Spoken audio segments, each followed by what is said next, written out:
Dude, it's literally the power button. The laughter exploded around the room like popcorn kernels in a microwave. Malik Carter stared at the monitor in front of him, his fingers hovering awkwardly above the keyboard. His cheeks burned as he stared at the black screen, confused and frozen. The cursor blinked at him like it knew something he didn't. Jason Morales, the class tech whiz and self-proclaimed future Elon Musk, leaned across the aisle smirking. "What year are you from, man?" 1995. More laughter. Malik forced a tight smile, shrugged, and looked away.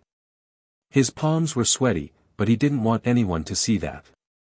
He kept his voice light. "Guess I'm more of a pen and paper kind of guy."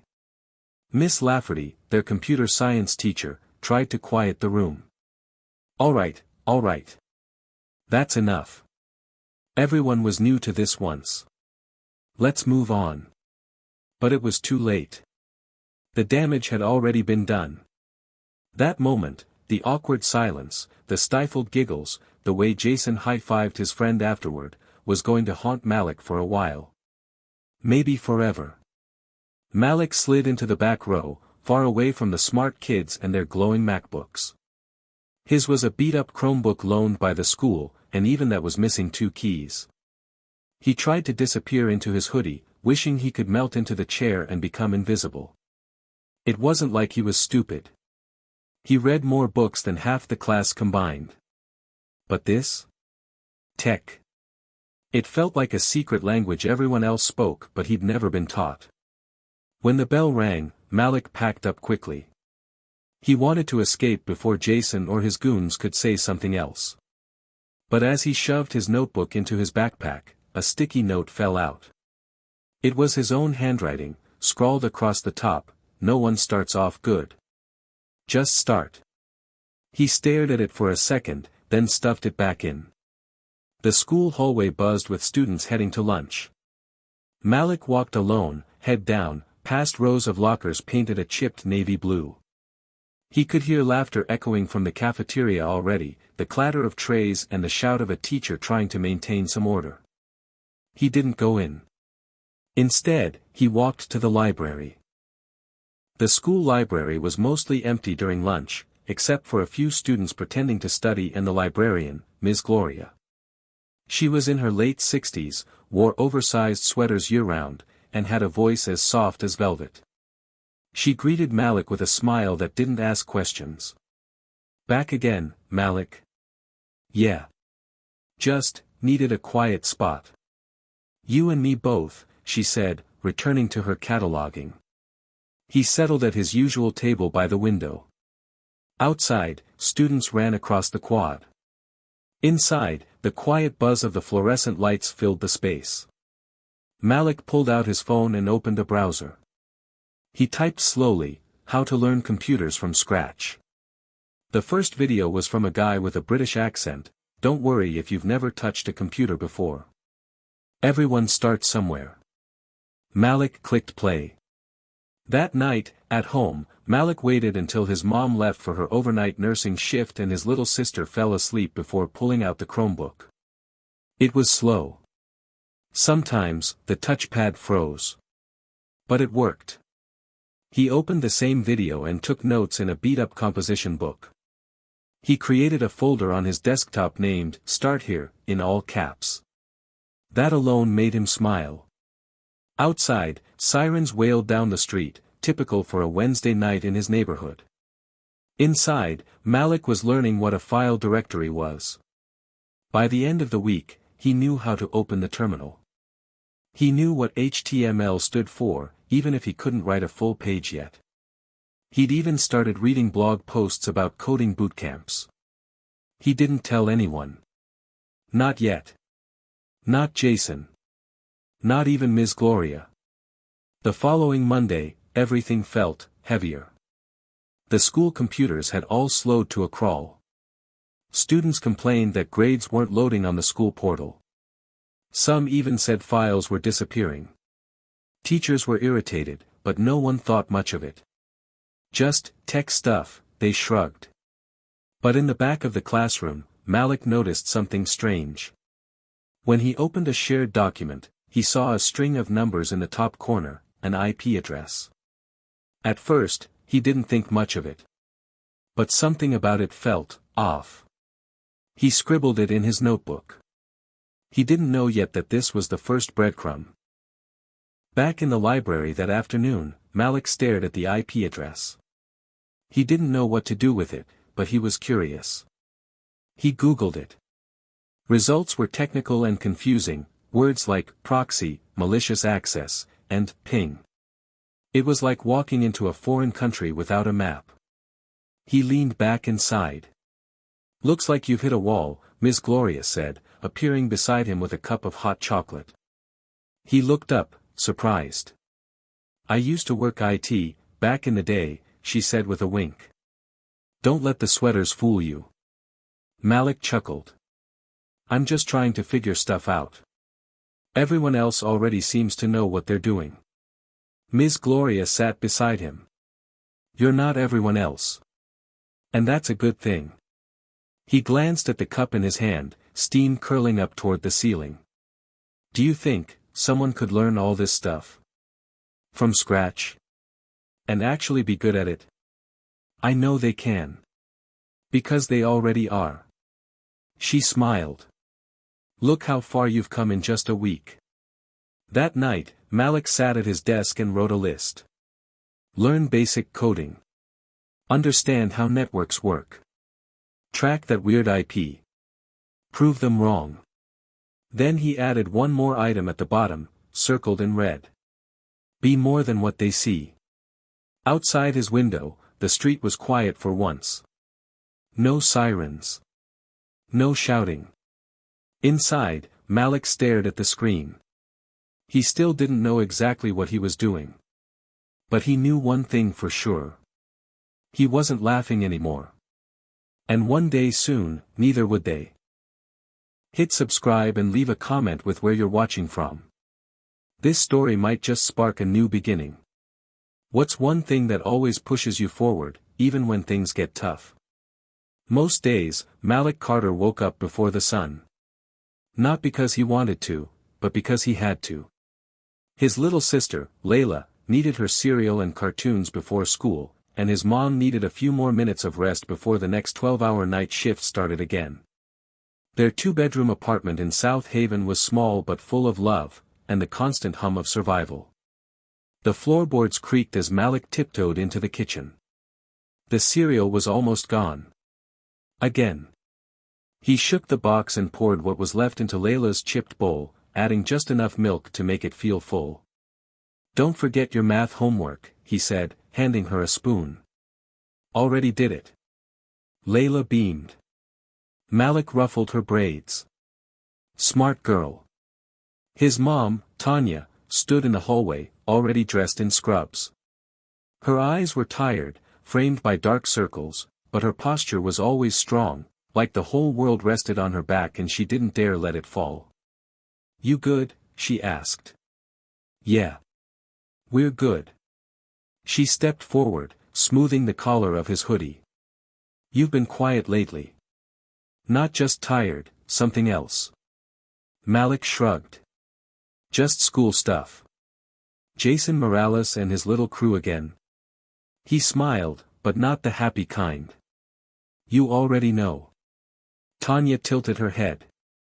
You're stronger than whatever they throw at you. Don't let that laugh be the thing that defines you. Malik nodded slowly. All right, she sighed, reaching for her keys. I love you. Call me if Layla gives you trouble. Layla grinned from the living room. I'm an angel. They both laughed. Walking to school, Malik kept his headphones in, even if he wasn't playing music.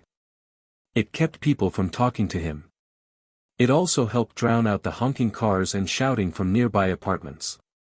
South Haven wasn't the worst part of town, but you never really let your guard down here.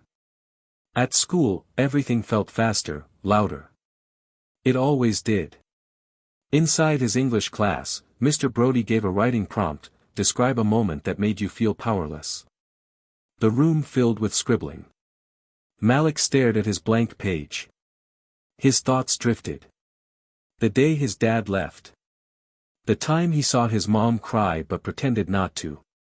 The moment everyone laughed in computer class. He started writing. After class, Mr. Brody stopped him. "Your writing's sharp, Malik. You've got a voice." Malik shrugged. "Words I can handle. Code? That's different." Mr. Brody smiled. "Don't underestimate the power of learning a new language." At lunch, Malik found his way to the library again. He passed by the cafeteria where Jason and the others were crowding around a laptop, laughing. He didn't stop. Inside the library, Miss Gloria waved him over. "You know," she said, handing him a worn paperback, "this book saved me when I was your age." The title read, "Hackers, Heroes of the Computer Revolution." He flipped it open. The first line read, "In the beginning, there were no rules." That felt freeing. Malik sat down at his usual spot by the window and pulled out his notebook. He opened his browser and typed in, "How do hackers think?" What he found was surprising. It wasn't just about breaking into things, it was about understanding how things worked. Seeing systems inside systems. Finding the weak spot, and using creativity to reshape what already existed. That didn't sound evil. It sounded powerful. He watched more tutorials that night. A video on IP tracing. Another on ethical hacking. He read Reddit threads filled with jargon he barely understood, but every now and then, a sentence clicked. And it lit something inside him. He downloaded a network scanning tool onto his Chromebook, just for learning, he told himself. Just curiosity.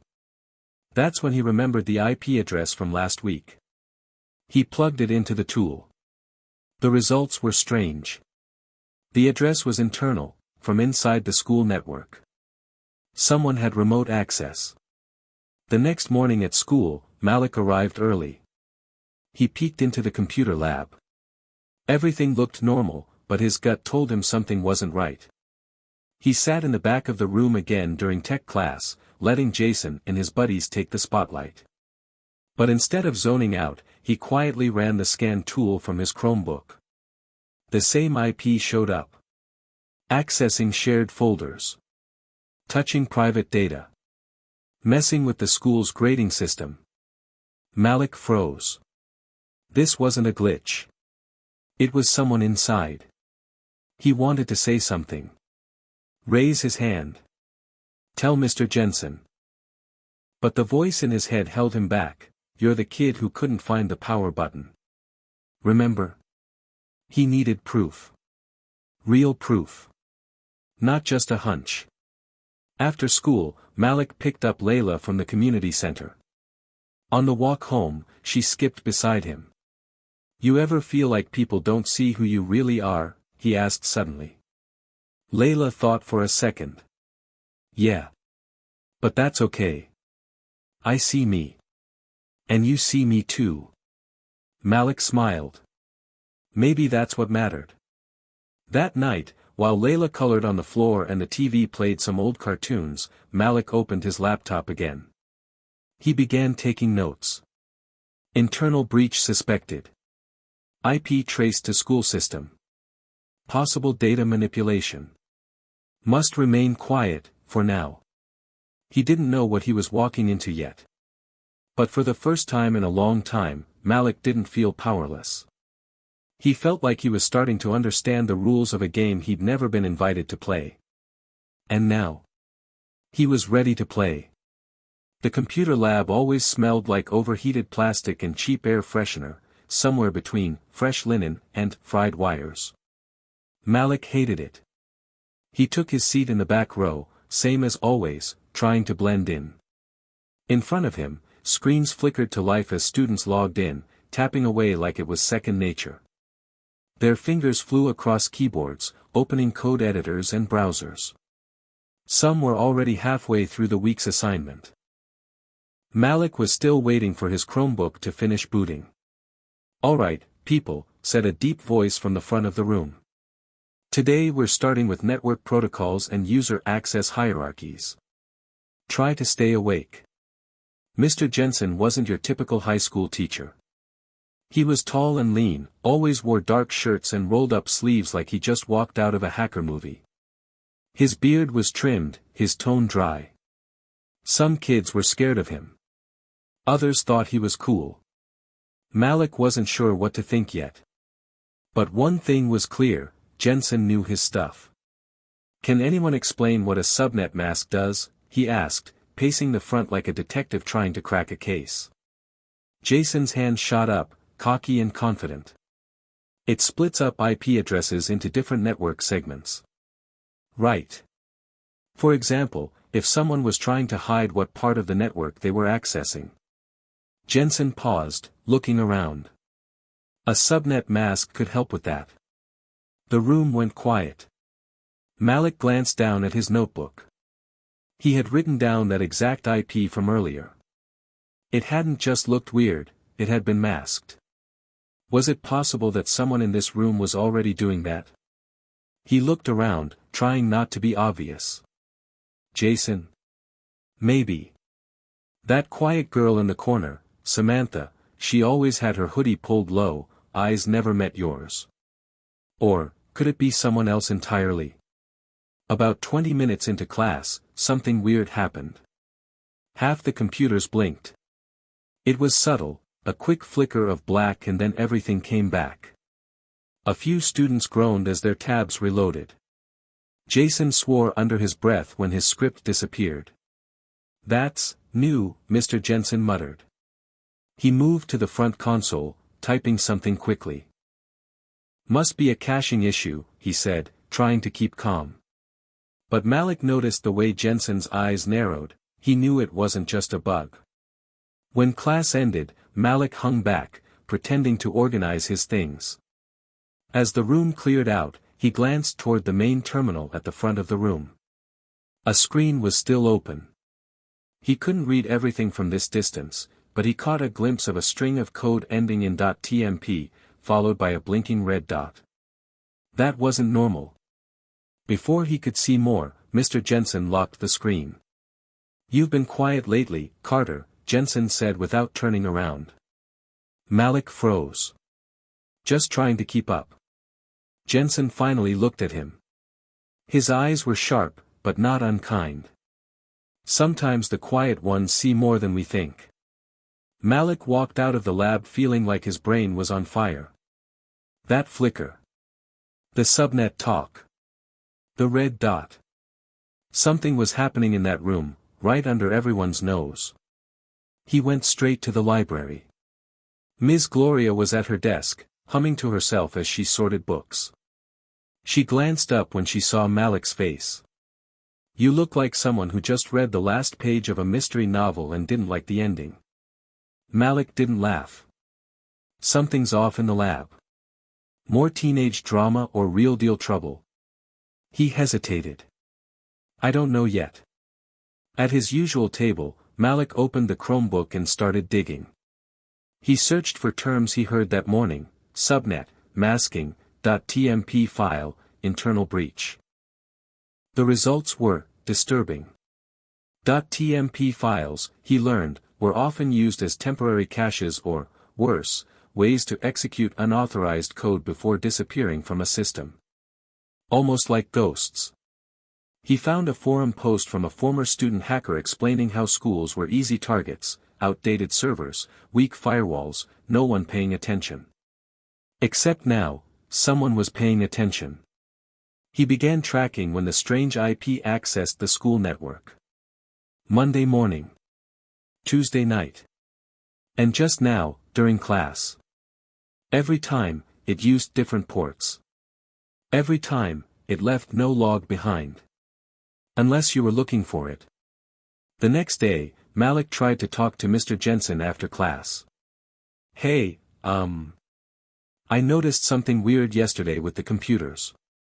Jensen looked up from his desk. "Yeah. I saw an IP address acting strange. And I think it's using the same subnet every time." "It might be."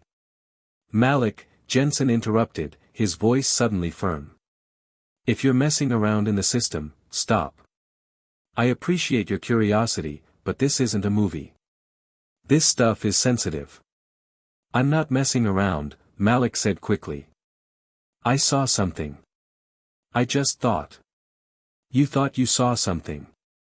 You don't have the access level to see anything that matters. Ouch. Malik backed off, embarrassed. Right. Okay. Look, Jensen added, softening slightly, I don't mean to shut you down. But if there really is something going on, the school's IT will handle it. Not a sophomore with a Chromebook. That stung more than the first part. That night, Malik stared at his screen longer than usual. He could have just let it go. Chalk it up to imagination, or paranoia. But deep down, something told him this wasn't in his head. He opened a blank document. Title, Digging Deeper. Underneath it, he wrote. Inconsistent system crashes. IP address active during class. Jensen is nervous, he knows. I'm not crazy. Suddenly, a message popped up in the bottom corner of his screen. Nice try, Malik. He froze. The message disappeared as fast as it came. He checked every tab. Nothing open. No messages. No emails. Had someone hacked his Chromebook? He scanned the system. No logs. Just a blank screen. Then the cursor moved, by itself. It blinked once. Then typed. You're in over your head. Malik slammed the lid shut. His heart pounded. Hands shaking. He stared into the dark room, every sound amplified. He wasn't imagining this. This was real. And someone was watching. Malik didn't sleep that night. He sat in his room long after the lights went out, eyes wide, Chromebook closed and pushed to the edge of his desk like it might bite. The words, "You're in over your head," played on a loop in his mind. It wasn't just a glitch. It wasn't just a message. It was a warning. Someone knew he was poking around. And worse. They knew his name. The next morning felt surreal. The light outside was too bright, the streets too loud. Layla chatted at breakfast like nothing was wrong, while Malik stirred his cereal without touching it. You sick or something? She asked, chewing on toast. He shook his head. Just tired. Mom says you've been on that computer more than usual. You turning into a robot? Malik cracked a smile. Just barely. Not yet. But it stuck with him, how easy it was to hide. How no one at school had a clue what he saw last night. How something huge was happening, right underneath them all. At school, Malik kept his head down. He barely spoke in English. Avoided Jason and the others in computer class.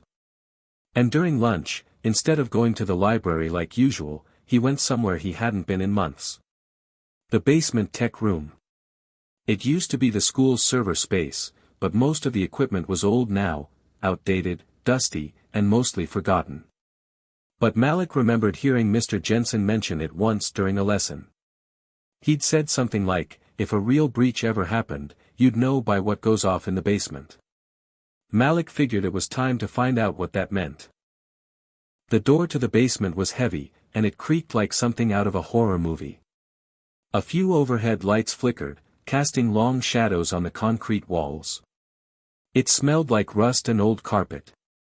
He followed a cable line down a hallway until he reached a locked door labeled, Server Maintenance, Authorized Only.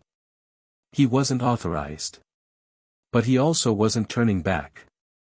From his backpack, he pulled out a set of paper clips, bent one into shape, and tried what he'd seen on YouTube 3 nights ago.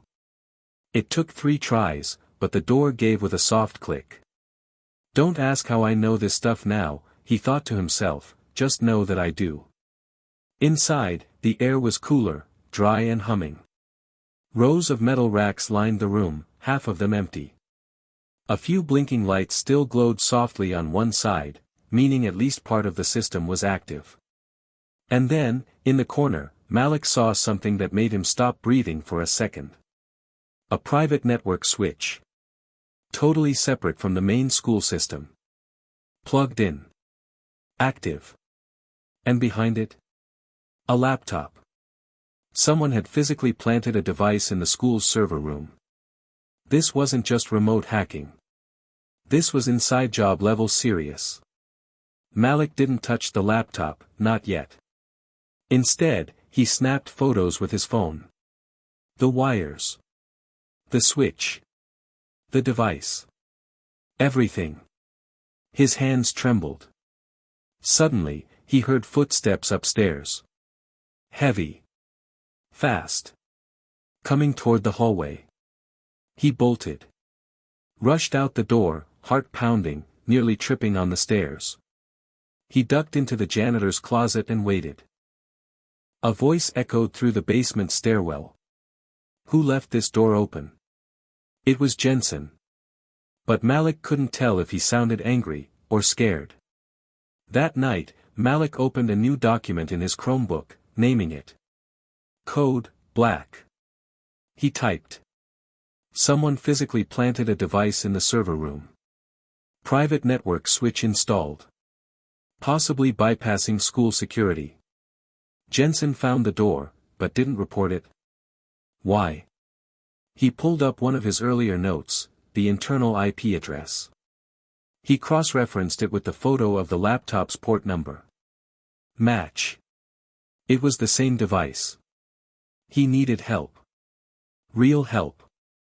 But who would believe him? Jason? No way. Jensen? He might be in on it. The principal? That would mean going through layers of red tape. So he did the one thing he'd never done before. He emailed the school's district IT supervisor. Subject, urgent, breach detected at South Haven High. He attached photos, logs, and everything he'd collected. He kept the tone professional, clear, and factual. He signed it only. Concerned student. And he hit send. Then he sat in the dark. Waiting. 2 hours later, a response came. Thank you for your report. Please remain discreet. This information is being reviewed immediately. That was it. No name. No questions. No, good job. Just, silence. The next day, Malik was pulled from his third-period class by a security guard. Principal's office, the man said flatly. Malik's stomach dropped. Was this it? Was he being punished for breaking into the server room? He tried to stay calm as he walked. Inside the office, Principal Simmons sat with two strangers, one in a black suit, the other in a navy jacket with a small badge that read, District Cybersecurity Division. Mr. Carter, Simmons said, folding her hands. You've been busy. The man in the suit spoke next. You're the one who sent the report. Malik hesitated. Yeah. That was me. The woman in the navy jacket nodded. We've been monitoring this activity for weeks. You just gave us the missing piece. You're saying, this was real? Malik asked. Very real, she said. Whoever planted that device, they weren't just snooping around. They were siphoning data. Grades. Staff info. Even social security numbers. Malik's heart thudded. But here's the thing, she added. That access. It was set up by someone using administrator credentials. Someone inside the school. Jensen. Do you know who? He asked carefully. We're close, she said. And we'd like your help getting even closer. When Malik left the office, everything looked the same. Same halls. Same lockers. Same noise. But inside, something had shifted. He wasn't the joke in the back row anymore. He was in the middle of something big. And for the first time, he didn't feel behind. He felt ahead. The next few days passed like a blur. Malik kept his head low, just like before, but now, every corner he turned, every classroom he walked into, felt different. Everyone seemed to be a potential suspect. Every whisper seemed louder, and every look, deeper. It was like he was seeing the school through a whole new lens. Was it Jason? Was it Samantha, the quiet girl in the back? Or could it be someone Malik had never considered, someone much closer than he could have imagined? In the hall after first period, Malik bumped into Layla by the lockers. She was in a hurry as usual, but when she saw him, she stopped, tilting her head. "Yo, you still looking like you haven't slept in days," she said, trying to sound teasing but concerned. "What's going on? You're kind of freaking me out." Malik flashed a small, tired smile. "Just trying to figure something out." "You're not hiding something from me, are you?" she asked, narrowing her eyes. "Not this time," he said, brushing it off. "Just, you know how it is." She seemed to study him for a moment, then shrugged. "All right. If you say so. But seriously, don't let whatever's going on with you make you forget to take care of yourself." "Thanks," Malik muttered, even though the weight of everything, school, the hacking, and what might happen next, felt heavier than ever. Later that afternoon, Malik got an unexpected message on his phone. From unknown. "You've been digging too deep, Carter." Malik's pulse quickened. The message was so sudden, so blunt. It didn't even include a greeting or any explanation. He stared at it, wondering if it was from one of the district's cybersecurity team members, or, more likely, the person who had been behind the hack. The person who had planted the device in the server room. He didn't have to think too long before responding. "What do you want?" Seconds later, a response came. "Stop investigating. You're making it harder for us." This time, Malik didn't hesitate. He wasn't backing down. "Not now. Who are you? What do you want from the school?" But this time, the response didn't come as quickly. Minutes stretched into what felt like hours, and Malik's anxiety grew with every passing second. Had he gone too far? Had he exposed himself? Then, finally, the reply came. "If you really want to know, you'll find out soon enough. Keep poking around, and we'll give you something to really figure out." Malik slammed his phone down onto his bed. He couldn't breathe for a second. He was being threatened. But what did that mean? Who could have this much control over the school's network? Who was powerful enough to warn him off? And why? The next day, Malik's worst fears started to take shape. During second period, Mr. Jensen made an unexpected announcement. "Attention, students. We've been experiencing some minor technical issues over the past few days. We've isolated the source, and everything should be back to normal by the end of the day. In the meantime, please make sure your work is saved and stored locally." The room was silent for a moment. Then Jason, who had been chatting with his friend, piped up. "Mr. Jensen, you mean to say the whole school's been down because of some minor issues? Sounds like something serious." Mr. Jensen's eyes narrowed, and he gave a tight smile. "Just a minor glitch, Jason. Nothing to worry about." Malik felt his stomach drop. He had spent hours last night combing through everything he could find. The glitches, the disruptions in the network, the strange behavior of certain systems, those weren't random. They were intentional. Someone had orchestrated them to cover their tracks, to prevent someone like Malik from discovering the truth. When the bell rang for lunch, Malik headed straight for the library, his heart racing. He needed to talk to the district IT team. He couldn't just sit on this anymore. His phone buzzed again. "We don't need to make this hard, Malik. You should let it go. Let us handle it. Otherwise, you're not going to like what happens next." That was it. Malik's hand shook as he typed his response. "I'm not stopping." By the time he reached the library, the weight of everything pressing down on him felt suffocating. He was already halfway through his lunch when he noticed a familiar face. Jason was at the far end of the room, hunched over his laptop, typing furiously. For a second, Malik just watched him, trying to figure out if there was anything off about him. But then Jason's head jerked up, as if he had sensed someone was watching. Malik quickly looked away, pretending to scan the shelves. His breath was shallow, his mind spinning. Had Jason somehow gotten involved? Was he part of it? He quickly dismissed the idea. Jason wasn't the type to hide in the shadows. He was loud, brash, always in the middle of whatever was happening.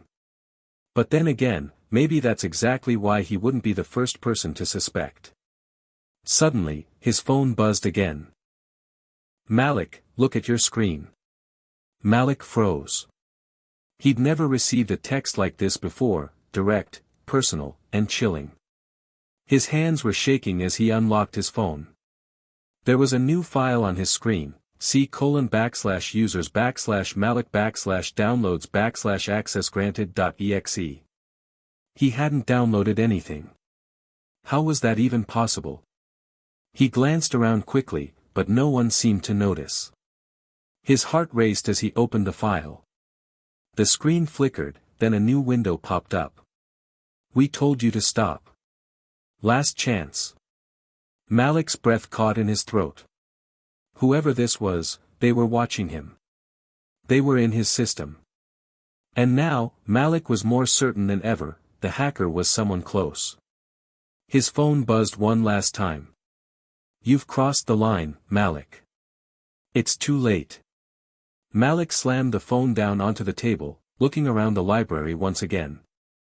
He was deep in it now. Too deep. But there was no going back. It was clear now. Whoever was behind this wasn't just targeting the school, they were targeting him. And the only way out was to expose them. Malik couldn't breathe.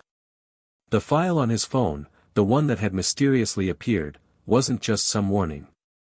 It was a threat. The hacker knew he was onto something. And worse, they were controlling his device now. Malik had learned enough to know that once someone got control of your system like this, they could see everything you did. Every click. Every keystroke. Why me? He thought, his mind racing. Why did they target me? He quickly turned off his phone, hoping to cut off the hacker's access. But the damage had already been done. The chilling message still lingered in his head. It's too late. Malik clenched his fists. He needed to act fast. Sitting here in the library wasn't going to get him anywhere. Whoever had sent that message knew everything about him, where he was, what he was doing, and possibly even what he was planning to do next. He couldn't do this alone. He needed someone on his side. Someone who would believe him. The first person that came to mind was Layla. He took a deep breath, trying to steady his shaking hands. There was no way around it. He couldn't go through this without someone else knowing the truth. Layla had always been sharp, way sharper than anyone gave her credit for. And she was the last person Malik knew he could trust. He quickly texted her. "Layla, I need your help. It's serious. Can we meet after school?" A few seconds passed. Then, her reply came. "What's going on, Malik? You okay? It's not safe to talk here. Meet me at the old park behind the school. Trust me." He didn't wait for her to respond. He knew she would show up. She always did when it mattered. The rest of the school day passed in a blur. Malik's mind was elsewhere, stuck on the message, on the mysterious hacker who was always one step ahead of him, and on the nagging feeling that someone at the school was behind it all. He had a sinking suspicion that it wasn't just some random outsider trying to bring the school down. Whoever was behind the hack had to be someone inside the system, someone who knew the ins and outs of the school's network. Someone who knew Malik had been poking around. The bell finally rang, and Malik made his way out of the building, walking briskly toward the park behind the school. It was secluded, far enough from the main road to avoid being seen, but close enough to still be part of the school's campus. No one ever came here unless they needed to be left alone. He arrived early, sitting on the worn bench near the playground. The wind was chilly, and the trees around him were beginning to shed their leaves. The smell of wet grass filled the air, a sharp contrast to the dread gnawing at his stomach.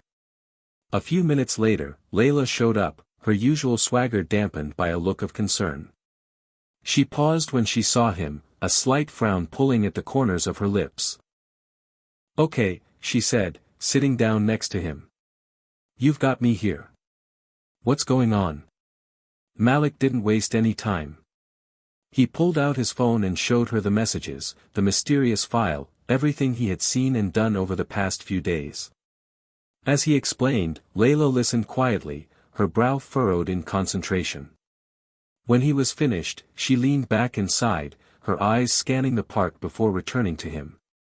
"Damn, Malik," she said quietly. "This sounds like something out of a movie. But why you? Why would they come after you?" Malik shook his head, frustration building.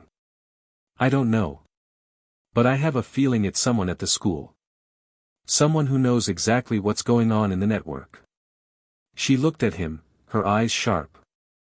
"Someone like Jensen?" Malik paused. Jensen had always been a little too secretive. He had access to everything, a teacher, an administrator, and someone who had been in charge of security for years.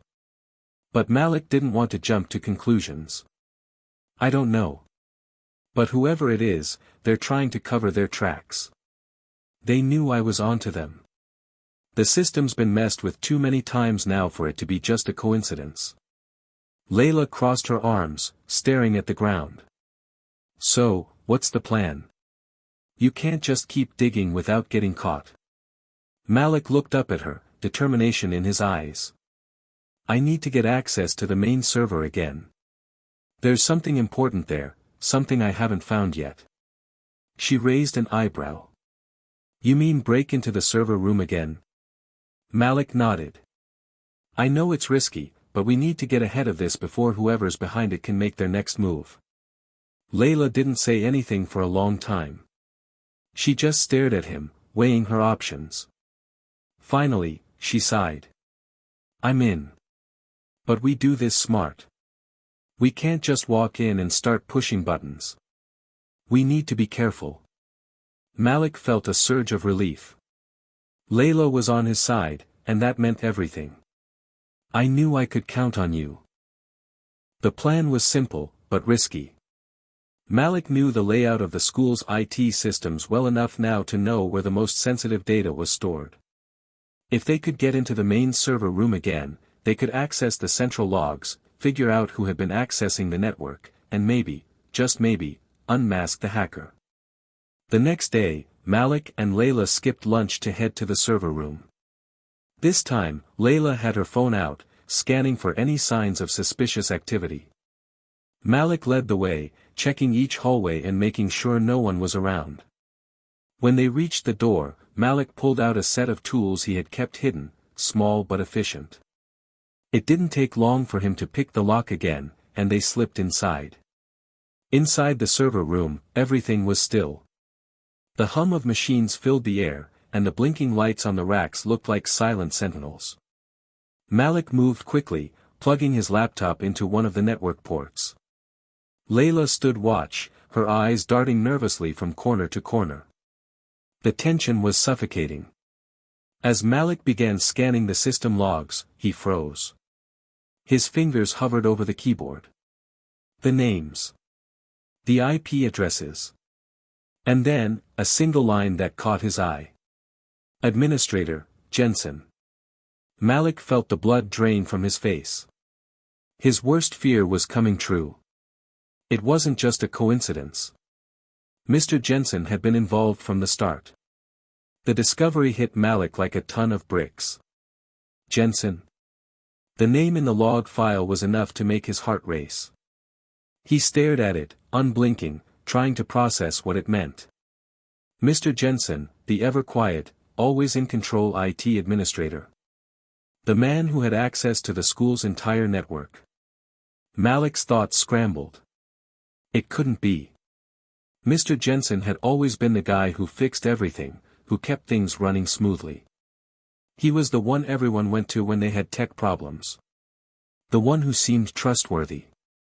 But now, that trust felt like a lie. He quickly closed his laptop and turned to Layla, who had been standing quietly, her arms crossed, waiting for him to make sense of the data. Layla could see the expression on his face. What's wrong? Malik swallowed hard. Jensen. He's the admin. Layla blinked. What? The teacher? No way. I just saw his name in the logs. He's been accessing the system. He's the one who's been covering his tracks all along. Malik could hardly get the words out. It's him. He's the hacker. Layla took a step back, as if the air had suddenly become too thick to breathe. She glanced around the room, as if expecting Jensen to appear from the shadows. Are you sure? Malik nodded, his mind racing. I don't know what to do next. If he's behind all this, that means he's been controlling everything. The glitches. The data leaks. He knew I was getting close. There was silence between them for a few long moments, broken only by the hum of the server racks. Layla's eyes flicked nervously to the door. We can't just sit here. What's the plan? Malik clenched his fists. We need to get out of here. We can't stay in the server room any longer. Jensen's probably watching us right now. But we have to figure out what he's planning next. If we don't stop him, he'll destroy everything. Layla hesitated. So, what's the next move? You think he's got other people helping him? I don't know, Malik said, feeling a surge of doubt creep in. But whoever's involved with this, they're good. Really good. They've covered their tracks every time, and now I'm starting to think this isn't just about the school. This is bigger. The walk back to the library felt like it took hours, even though it was only a few minutes. The world outside was moving normally, with students chatting and laughing as they filed out of the building, but Malik couldn't shake the feeling that everything had changed. Mr. Jensen had always been the calm in the storm, the steady hand. And now, it felt like the storm had finally come for them. Once inside the library, Malik and Layla sat down at a quiet corner table. Layla pulled out her phone, checking the time, then looked at Malik with serious eyes. Okay. We need to make sure we're not missing anything. We can't go to the cops yet. They'll think we're just kids trying to make trouble. Malik leaned forward, his voice barely above a whisper. I know. But the problem is, Jensen's not just an IT guy. He's been running a game. If we go to the authorities, he'll be prepared. He's got the resources, the connections. We can't let him know we're onto him yet. Layla nodded. So, we dig deeper. Get more proof. Exactly, Malik said. We need to find something that ties him to all of this. Something that connects him to the hacker network. Layla hesitated. But if we're wrong about him, if he's not involved? Malik looked at her with a sharp gaze. Then we'll figure it out. But right now, everything points to him. We can't afford to take chances. The next few days were a blur of late-night research, stolen moments in the server room, and deep dives into the school's tech infrastructure. Every time Malik thought he was getting closer to the truth, something new would pop up to throw him off course. New logs. New access points. New firewalls that weren't there before. The hacker, whoever they were, was covering their tracks better than ever. But one thing was clear, Malik couldn't do this alone. Layla was invaluable. She was the one who made the connections Malik didn't see. The one who pointed out things that didn't add up. Together, they began to piece together a frightening picture. The more they investigated, the more they realized the magnitude of what they were dealing with. There were files on the school's server, files that shouldn't have been there. And every time Malik tried to access them, he was met with a new, cryptic password or an encrypted file that could only have been put there by someone with intimate knowledge of the system. But the file names were troubling. Blue Force, Shadow Key, Final Phase, they sounded like code names for something bigger. Do you think this is connected to the district's network breach from last year? Layla asked one evening, as they sat huddled in the library after hours. Malik's eyes widened. It has to be. I remember hearing rumors about it, but no one ever confirmed what really happened. It's like they buried it under a pile of technical difficulties. Right, Layla said, tapping her fingers on the table. And now it looks like whatever they were doing last year is coming back. Someone's trying to finish the job. That night, Malik stayed up later than he ever had before. The glowing screen of his laptop was the only light in his room as he dug through lines of code, searching for anything that would give him a solid lead. Hours passed, and just as the clock struck 3 a.m., he found it. A backdoor. A hidden access point that no one else had found, except for him. He quickly ran a trace on it, his fingers flying across the keyboard. The backdoor was connected to an outside server. And from there, the trail led straight to Jensen's personal email. The truth was sinking in now. Malik didn't need more evidence. He had all the proof he needed. Mr. Jensen had set everything in motion. The hacker. The breaches. The hidden files. It had all been his plan. Malik sat back in his chair, his heart pounding. The web had been spun. And he was the one trapped inside it. Malik stared at the screen, his mind racing. The glowing letters and numbers on his laptop felt like a weight on his chest, suffocating him. He had done it. He had found the backdoor, hidden deep within the school's system. But the deeper he looked, the more he realized how dangerous this was becoming. Whoever was behind this, whoever was pulling the strings, was far more dangerous than he had ever imagined. The trail led straight to Jensen's personal email. Every move Malik had made, every file he had accessed, had been monitored. The hacker had been keeping an eye on him. And now, it felt like they were closing in. He closed the laptop and leaned back in his chair, trying to steady his breathing. It was 4 a.m., and the weight of everything was starting to catch up with him. He had no idea how much time he had left before Jensen, or whoever else was involved, found out that Malik was onto them. What would they do when they figured out he had uncovered the truth? Malik didn't get much sleep that night. His mind kept replaying the events over and over again, the strange file on his phone, Jensen's involvement, the encrypted messages.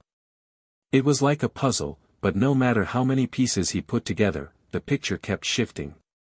The next morning, he skipped his first class, too nervous to focus. Layla was the only person who knew what was going on, but even she seemed on edge. Every time Malik brought up a new discovery, Layla's face tightened, and her voice lowered to a whisper. They were in deeper than they had realized, and now there was no turning back. By lunchtime, Malik had made a decision. He had to confront Mr. Jensen. There was no other way. He couldn't let the hacker, or whatever this was, go any further. But even as he thought about it, his stomach churned. How could he confront someone who had been in control of the entire school's tech for years? Someone who had been pulling the strings from behind the scenes. Layla met Malik in the hallway after lunch, her expression grave. "So, what's the plan?" she asked, her voice barely audible above the din of students around them. Malik hesitated. "I'm going to talk to him. I have to. I've got the proof. He's behind all of this." Layla looked skeptical. "You're sure he's involved? You're putting yourself in a really dangerous position." Malik sighed. "If I don't do something now, this is just going to keep spiraling. I don't know who else is involved, but I'm not letting this go any further." "Okay," Layla said slowly. "But you're not going in there alone." Malik gave her a tired smile. "I knew you'd say that." The school was eerily quiet as Malik made his way to Mr. Jensen's office. The halls were mostly empty, students had already headed to their next classes, and only a few teachers were milling about. The tension in the air felt like it was building towards something inevitable. Malik could feel his heart pounding in his chest, but there was no turning back now. He knocked on the door of Mr. Jensen's office. "Come in," came the familiar voice from inside. Malik pushed open the door and stepped into the small, dimly lit office. The room smelled faintly of coffee, and the air was thick with the quiet hum of the computer screens lining the walls. Mr. Jensen sat behind his desk, his fingers tapping lightly on the keyboard. He looked up as Malik entered, his face breaking into a calm, almost reassuring smile. "Malik, what brings you here today?" Malik didn't waste any time. He stepped forward and dropped a file onto the desk. "I know what you've been doing, Mr. Jensen." For a split second, Malik thought he saw something flash in Jensen's eyes, something that wasn't quite fear, but something closer to calculation. "What do you mean?" Jensen asked, his voice smooth, almost too smooth. "I mean, I know you've been hacking into the school's network. I know about the backdoor, and I know about the files you've been hiding." Malik's voice trembled slightly, but he forced himself to stand tall. "You've been controlling everything from behind the scenes. And I know it's you who's been causing the problems." Jensen didn't flinch. Instead, he sat back in his chair, folding his hands in front of him. "You think you know everything, don't you, Malik?" "I know enough," Malik said, his jaw tightening. "I've seen the logs. The emails. The data breaches. You're the one who's been orchestrating all of this." Jensen's eyes narrowed, but he remained calm. "You really don't understand, do you? This isn't about the school. It never was." Malik's heart skipped a beat. "What do you mean? What is this about, then?" Jensen leaned forward slightly, his gaze intense. "It's about power, Malik. It's about control. The school is just the beginning. The real plan is much bigger than you can imagine." Malik's blood ran cold. He had known there was something more going on, but this was beyond what he had expected. "What are you talking about?" Jensen didn't answer right away. Instead, he stared at Malik for a long moment, as if sizing him up. Then, he spoke in a low, almost conspiratorial voice. "You see, Malik, there are people out there who want to bring down the system. They want to destroy everything the way we know it. I've been recruited to make sure that doesn't happen. You're too young to understand the stakes here." Malik's mind was reeling. "So this is about, what? Politics? Some kind of agenda?" Jensen smirked. "It's about more than that. It's about a new world order. And the school? It's just a stepping stone." Malik's mind raced. This wasn't just about some tech hack. This was bigger. Far bigger than anything he had ever imagined.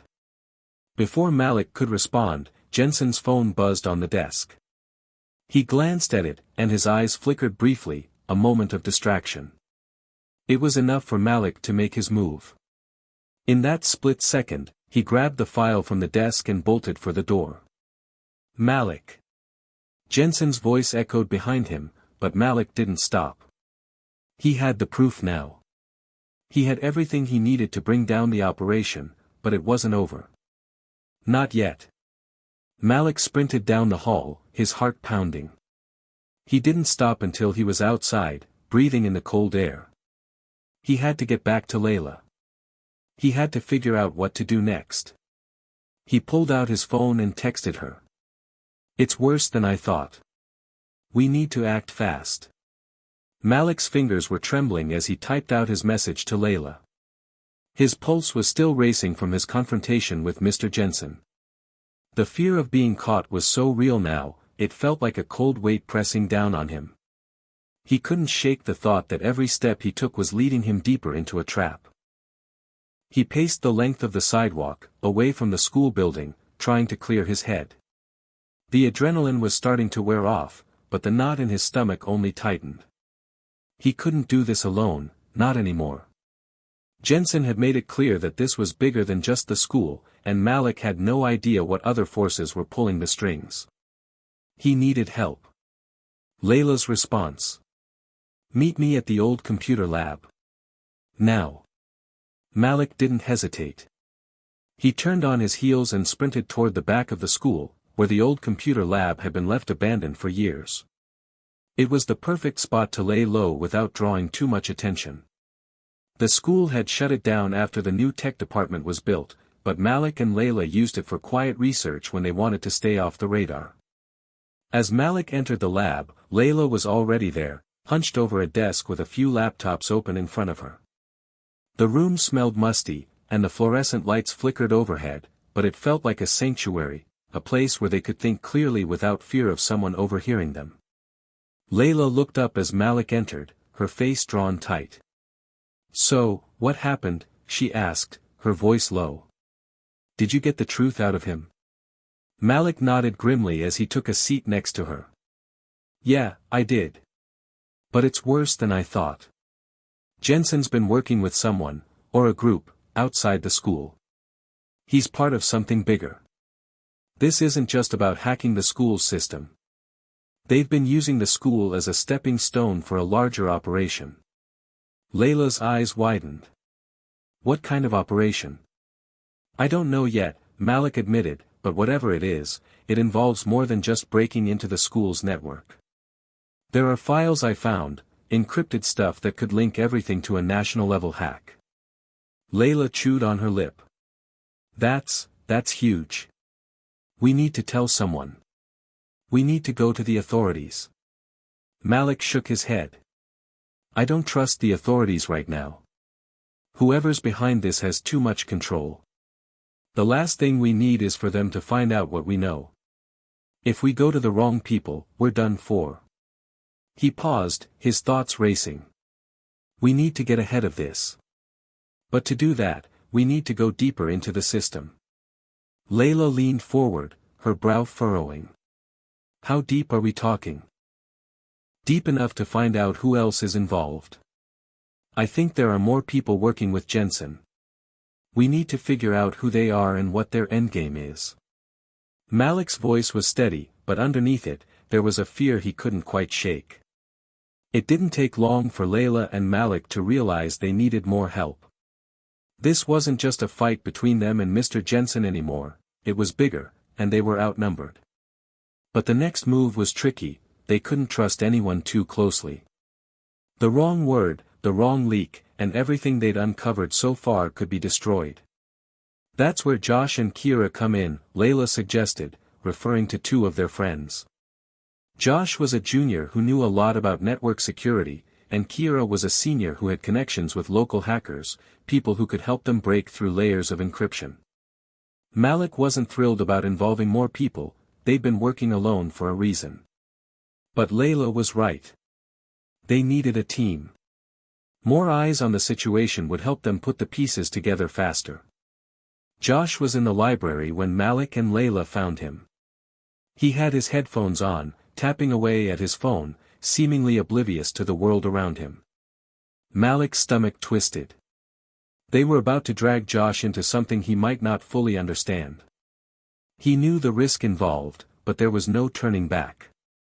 Hey, Josh, Malik said as he approached. We need your help. Josh pulled the headphones down and looked up, blinking in surprise. What's up? You guys need help with some tech stuff. More than just tech stuff, Malik said. He glanced around to make sure no one was listening. We're talking about a security breach. Something big. We've been tracking a hacker, and it's bigger than we thought. Josh's eyebrows shot up. Are you serious? What do you mean, bigger than you thought? Layla joined in, lowering her voice. We think it's an inside job. Someone from the school's IT department is involved. We need your help to get into their system. Josh's face paled, and Malik saw him hesitate. Wait, are we talking about something illegal here? You guys are talking about hacking into the system. This isn't about breaking the rules, Malik said quickly. It's about stopping something dangerous before it's too late. Josh leaned back, thinking for a moment, before nodding slowly. All right. I'm in. But if we get caught, I'm not taking the fall for this. Layla smiled slightly. We won't get caught. Not if we play it right. The next few hours were spent making preparations. Josh was the one who hacked into Jensen's email accounts and retrieved the information Malik had found earlier. It was dangerous work. If the wrong person found out, they could easily trace it back to them.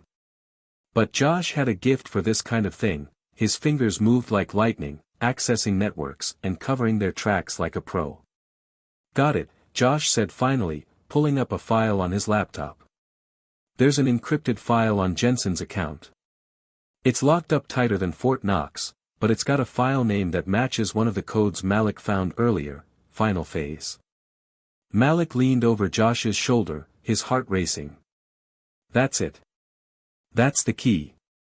Kira had joined them by then, and she was already looking over Josh's shoulder. We're going to need more than a password to get into that. I can help with cracking the encryption, but we'll need to move fast. The night passed in a blur of code, coffee, and quiet conversations. With Kira's help, they slowly started to chip away at the encryption surrounding the file. It was tedious work, and every time they thought they were getting close, the system threw up another obstacle. But the closer they got, the more they realized that they were on the verge of uncovering something that could change everything. And then, finally, at 2 a.m., Kira let out a quiet whoop of triumph. We're in. The file decrypted slowly, revealing a series of documents, notes, and emails, enough to make Malik's blood run cold. There were detailed plans about the school's network, codes for accessing other databases, and worst of all, a list of names. Some of the names were familiar, others were not, but one thing was clear, Jensen was not working alone. Okay, Malik said, his voice low. This is it. We have everything we need to take this down. But even as he said it, he knew the danger wasn't over. In fact, it was only just beginning. Malik sat back in the creaky chair, his eyes scanning the documents on the screen. The glow of the laptop cast harsh shadows on his face, illuminating the intensity of his thoughts. His mind was reeling from everything they had uncovered. The documents were clear, too clear. Jensen wasn't just running a school-wide hacking operation. This was part of something far bigger, something with national implications. Layla, Josh, and Kira were gathered around the table in the small computer lab, their eyes glued to the screen as Malik scrolled through the final decrypted file. He could feel the weight of their silence pressing down on him. No one spoke for a long moment. Okay, Josh finally muttered, breaking the silence. So, what are we looking at here? This is bigger than a school prank, right? Malik nodded slowly, his mind racing to piece together the fragments of information. The documents laid out clear blueprints for a cyber attack that would compromise critical infrastructure, hospitals, government systems, private corporations. It was everything they had feared. Bigger than I ever imagined, Malik replied, his voice tinged with disbelief. This is a coordinated effort, with Jensen in the middle of it. They've been using the school's network to test out attacks. It looks like they've been preparing for a massive data breach, a global one. Layla shook her head, her expression grim. That's insane. Why target a high school? Why go to all this trouble to cover their tracks? That's the thing, Malik said, his thoughts sharpening with clarity. The school is a testing ground. They've been using it to simulate attacks without triggering alarms. It's just the first step. The next phase, according to these documents, is massive. They're planning something huge, and we're in the middle of it. Kira's eyes widened. Do you think anyone else knows about this? Like, the authorities? Malik hesitated. I'm not sure who to trust. This thing is too far-reaching. If we go to the wrong people, if we even make one mistake, we could make it worse. They'll come after us. Josh rubbed his temples, looking stressed. This is a nightmare, Malik. If what's in these files is true, we're talking about a cyber attack on a global scale. The kind of thing that could cripple economies and destroy lives. And we're just high school students. I know, Malik said, frustration rising in his chest. But we can't let this happen. We have to stop them. The conversation paused as each of them processed the weight of what was at stake.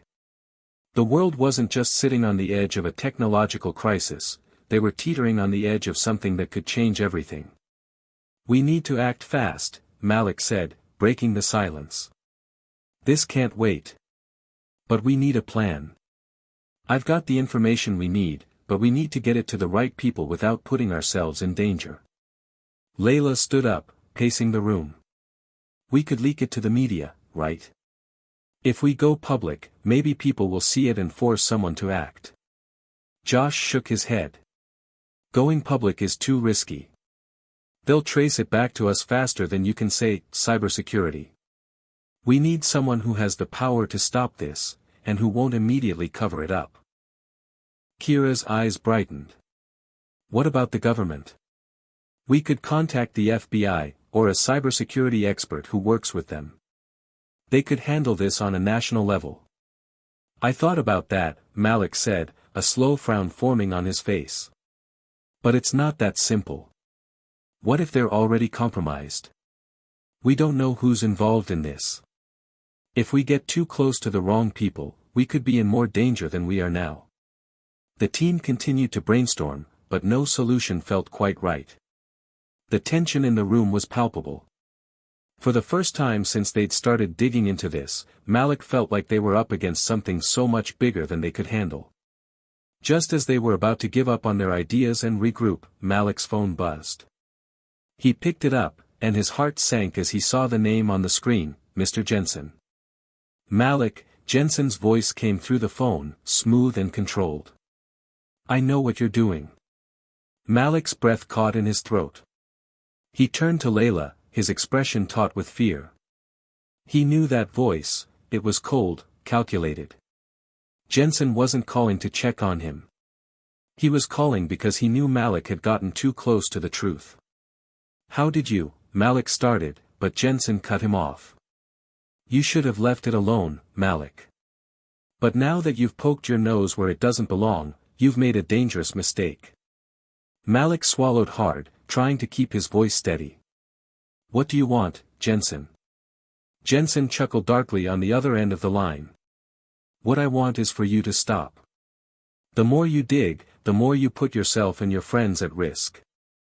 You have no idea what you're dealing with. Who else is involved? Malik demanded, pushing forward. What are you planning? Jensen's silence on the other end was deafening, and then, after a long pause, he spoke again, his voice even colder. You don't need to know, Malik. You're out of your depth. You and your little team are in way over your heads. The only way you'll survive this is if you stop now. Forget what you've seen.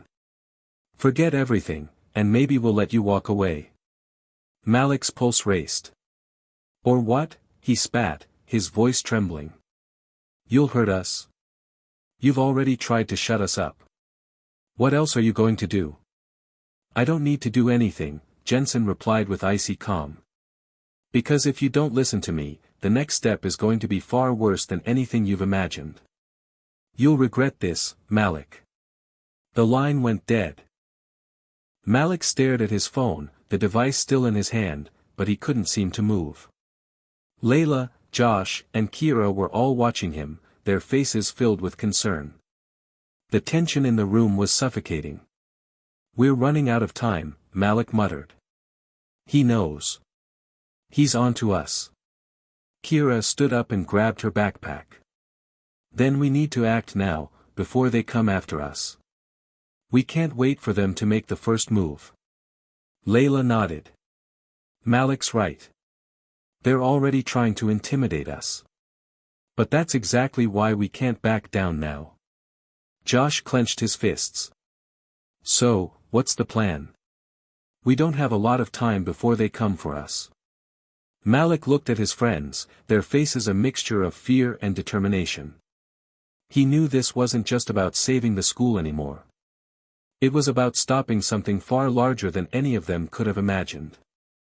And if they didn't act soon, they might be too late. "We need to go to the FBI," Malik said, his voice steady now. "We can't wait any longer. If we don't do something, they'll keep going, and this won't just be the school. It'll be the whole country." The fluorescent lights in the small computer lab flickered, casting long shadows on the walls as Malik's hands shook while he scrolled through his phone. He had never felt more uncertain in his life. The conversation with Jensen had left a deep, gnawing anxiety in his chest. The stakes had escalated from high school pranks to something much darker and more dangerous. But the thought of contacting the FBI felt like stepping into the unknown, a place where they might not survive. "Are you sure about this, Malik?" Layla's voice broke through his thoughts. She had been pacing the room, clearly restless, but her gaze never left him. "Once we make that call, there's no turning back. It's not just about the school anymore. It's about a nationwide operation. You think they'll even take us seriously?" Malik looked up at her, meeting her worried eyes. He could see the fear in her face, but beneath it, there was something stronger, determination. Layla had always been the one to keep him grounded, even when everything felt like it was spiraling out of control. "I don't know if they'll take us seriously," Malik replied, his voice low. "But I do know one thing. If we don't act now, Jensen's people will do even worse than what they've done to us. This thing is too big to ignore. And I don't think we can take it down alone." Josh and Kira were standing by the door, silent but equally tense. The weight of Malik's words was sinking in. They had all been living in a world where they were just trying to figure things out. But now, it felt like they were crossing an invisible line. They weren't just students anymore, they were potential witnesses to something that could affect millions of people. The truth was terrifying, and they didn't know who they could trust. "I don't like the idea of bringing in the authorities," Josh said, running a hand through his messy hair. "What if they're in on it too? What if we get caught in the middle of something worse?" Kira crossed her arms. "Josh has a point. The FBI can be as corrupted as anyone else. But if we don't go to them, we're stuck. We need someone who can take down Jensen and whoever is working with him." Malik took a deep breath. This was it. They couldn't waste time second-guessing. They had to make a choice. "You're right," he said, meeting each of their eyes. "We're already in deep. If we don't act fast, we'll be too late. I don't trust Jensen or anyone working with him, but I don't see another option. We're going to contact the FBI." The hours dragged by as Malik and his friends debated who to contact. They couldn't just dial up the FBI's general tip line. This wasn't a case of stolen property or a missing person. This was bigger. It had to be someone who would take them seriously, someone who could understand the complexity of what they had uncovered. After some thought, Malik decided on a federal cybersecurity agent who had worked on high-profile cases.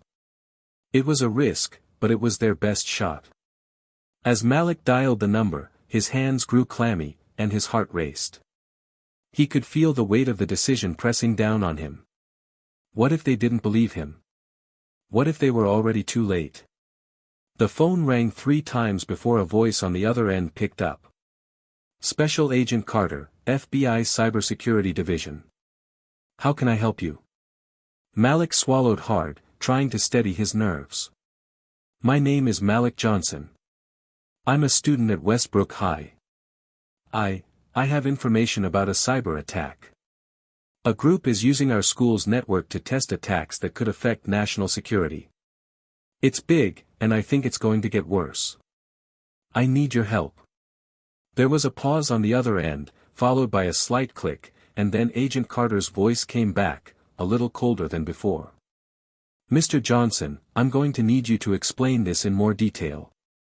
Who exactly are we talking about here?" Malik glanced at Layla, Josh, and Kira. They were all watching him, their faces a mixture of hope and fear. He could see that Layla was about to speak up, but Malik motioned for her to stay quiet. This was his call now. I don't know all the details, Malik said carefully, but I've seen the files.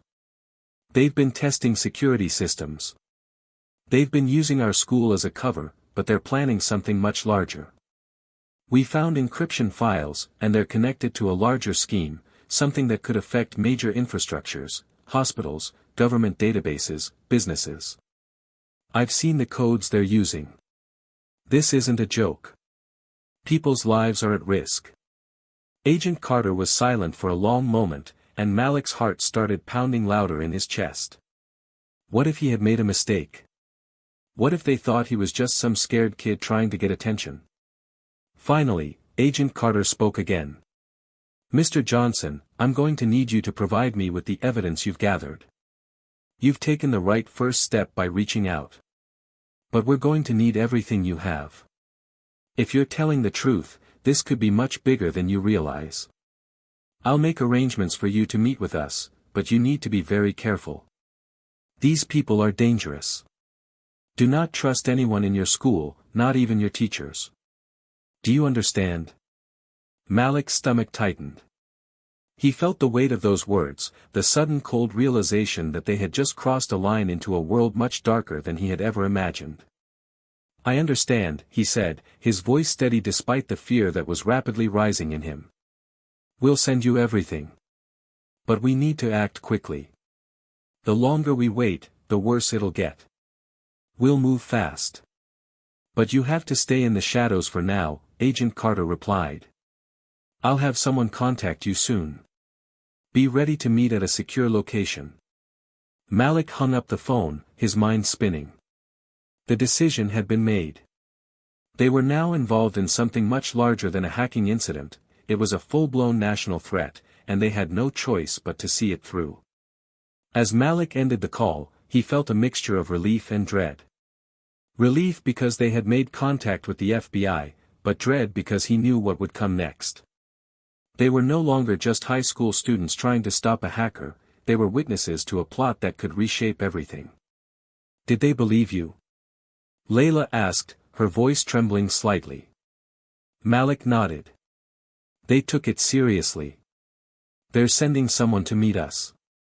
We just have to keep our heads down and wait. Josh let out a long breath. This is crazy. We're actually in the middle of a national security threat. Yeah, Malik said quietly, looking around at his friends. And the real danger is only just beginning. They all stood there in silence, each of them processing the magnitude of the situation. They were no longer just trying to stop a hack, they were trying to stop a catastrophe.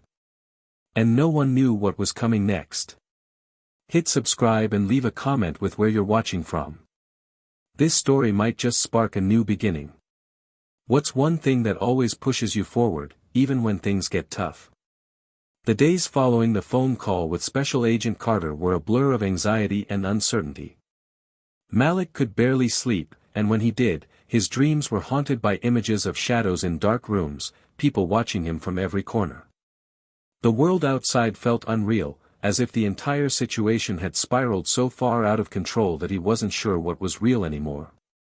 The group had agreed to meet at a secure location, an unmarked building on the outskirts of town, far from the watchful eyes of Jensen's team. It was a place they had been told to trust, but trust felt like a dangerous luxury now. Malik, Layla, Josh, and Kira sat in the back of Josh's beat-up car, the cold silence between them heavier than the winter air pressing against the windows. The weight of the moment hung over them like a storm cloud. You think we're doing the right thing? Josh asked quietly, his fingers tapping nervously on the dashboard. Malik didn't answer right away. He had asked himself that question 1,000 times since the call with Agent Carter. They had no idea who they were dealing with. Was this really the FBI, or was it a trap? Were they about to walk right into the heart of something even worse than they had imagined? I don't know, Malik said honestly, his voice strained. I hope we are. But it's our best shot right now. Kira, sitting in the back seat, fidgeted with her phone, not looking up. It's not like we have a choice, right? We have to do this. This is bigger than just us. The whole world could be affected. That's the part that scares me, Layla muttered. We're not just saving ourselves anymore. We're involved in something that could break everything wide open. Josh glanced at Malik through the rearview mirror. But what if they don't believe us? What if they don't take us seriously? I mean, we're just a bunch of teenagers, right? Who's going to listen to us? Malik sighed deeply. We have the evidence. And if they're really who they say they are, they'll take us seriously. But if they don't, we're in even more trouble.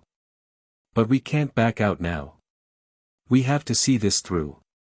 The car pulled into the parking lot of an abandoned building just after dusk. The exterior was grimy, unlit, and looked like a place no one would ever dare to visit. A single, dim light flickered above the entrance, casting long shadows on the cracked pavement. Here we are, Malik said, his voice barely a whisper. He could feel his pulse pounding in his throat. His hands were sweaty as he opened the door and stepped into the cold night air. Stay sharp, Layla said, locking eyes with him as she adjusted her coat. Don't trust anyone here, Malik. Not even if they seem friendly. Agreed, Kira added, clutching her bag tightly. We need to stick together. Malik nodded and motioned for everyone to follow. They made their way to the entrance, where a man in a black coat was standing, his posture rigid, watching them closely. Malik Johnson, the man asked, his voice low and controlled. That's me, Malik replied, trying to steady his nerves. He wasn't sure what to expect, but the man's expression was unreadable, and it made him feel uneasy. We've been waiting for you. Follow me. Inside the building, the atmosphere was sterile and cold, the hallways echoing their footsteps as they walked deeper into the building. The lights above flickered sporadically, casting strange shadows on the walls. Malik couldn't shake the feeling that they were being watched from every angle. He kept his head low, scanning the environment as they moved. They were led into a small, windowless room at the back of the building. Inside, a round table sat in the middle, surrounded by a few chairs. A single, harsh light overhead illuminated the space, making everything feel too stark and clinical. Agent Carter was already sitting at the table, his face unreadable. He was a tall, imposing figure with sharp features, and he had a professional, no-nonsense air about him. Malik took a deep breath and sat down, motioning for his friends to follow suit. We don't have much time, Agent Carter said, his voice gravelly. Tell me what you've got. Malik looked at his friends. They all nodded, silently urging him to speak. Taking a deep breath, Malik started. We've got documents. Files. Encryption keys. Everything leads back to someone inside the school, running a series of cyber attacks. But it's not just about hacking into the school's network. They're testing security systems to launch a larger attack, one that could bring down everything from hospitals to government databases. If they succeed, the consequences will be devastating. We're talking about a nationwide breach. Agent Carter didn't blink, but his eyes narrowed slightly as Malik spoke. I've heard of similar threats, he said slowly. But you understand that we're talking about something much larger than just a local operation. If what you're saying is true, this is going to shake the foundation of everything we know. We know, Layla chimed in, her voice tight. That's why we're here. We can't take this on alone. We need your help to stop them before it's too late. Carter stood up abruptly, his chair scraping against the floor. He walked to a nearby desk, pulling out a folder from a drawer and flipping it open. He scanned the contents before returning to the table. You're right. This isn't something we can handle lightly. But I have to warn you, if we go public with this, there's no turning back. It's not just about stopping the hack anymore. This could lead to a much larger investigation, and a lot of people will be exposed. Some of them may even be in positions of power. Malik felt a chill run down his spine. What does that mean for us? Carter's gaze hardened. It means that your lives are about to change in ways you can't predict. This is no longer just about the school or the hack. If we pursue this, you could find yourselves targets of powerful people who want this to stay quiet. The stakes are far higher than you realize. Josh clenched his fists. Are you telling us to back off? Carter's eyes flicked to him, and his tone became sharper. No. I'm telling you that this is real, and you need to understand what you're getting yourselves into. The people behind this aren't just tech geeks or hackers. They're part of something much bigger, and if you don't handle it carefully, you could all end up in danger. The kind of danger where you won't even know who's coming for you. Malik exchanged a glance with his friends. It was as if everything they had feared was finally coming to a head. They had walked into a room with someone who could either be their savior or the person who'd send them to their graves. We'll do whatever it takes, Malik said, his voice steady despite the fear gnawing at him. But we need your help. You're the only ones who can stop this. Agent Carter nodded, his expression unreadable. We'll start by securing the evidence you've provided. But understand this, you've made yourselves targets. From this point on, you need to stay out of the public eye. And if anyone comes after you, you don't go to the police, you come to me. The door opened behind them, and 2 more agents entered the room. One of them held a large briefcase, and Malik felt a surge of unease as he realized that whatever they were about to do was going to escalate quickly. The days after their meeting with Agent Carter felt like a fever dream. Malik could barely focus on school, even though his mind was still spinning from everything that had happened. They were part of something much bigger now, something dangerous, and there was no turning back. Every time he stepped out of his house or went to school, he felt like someone was watching him. The quiet paranoia had settled over him like a fog, thickening with every passing hour. Malik couldn't shake the feeling that the people they were up against were always one step ahead. He sat at his desk in the corner of the classroom, trying to focus on his notes, but his eyes kept drifting to the door. What if someone from Jensen's team was out there? What if they were already inside, waiting for the perfect moment to strike? Malik, you okay? Layla whispered from the seat beside him, her eyes scanning the room nervously. Malik nodded, though the tension in his shoulders said otherwise. Just thinking. You know, about everything. She nodded slowly, understanding. It's a lot, I know.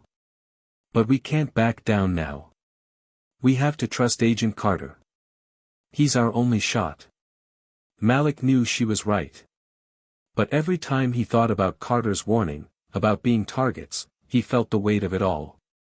What if they weren't just up against hackers? What if they were up against something far worse? What if there were people in positions of power who didn't want this to come out?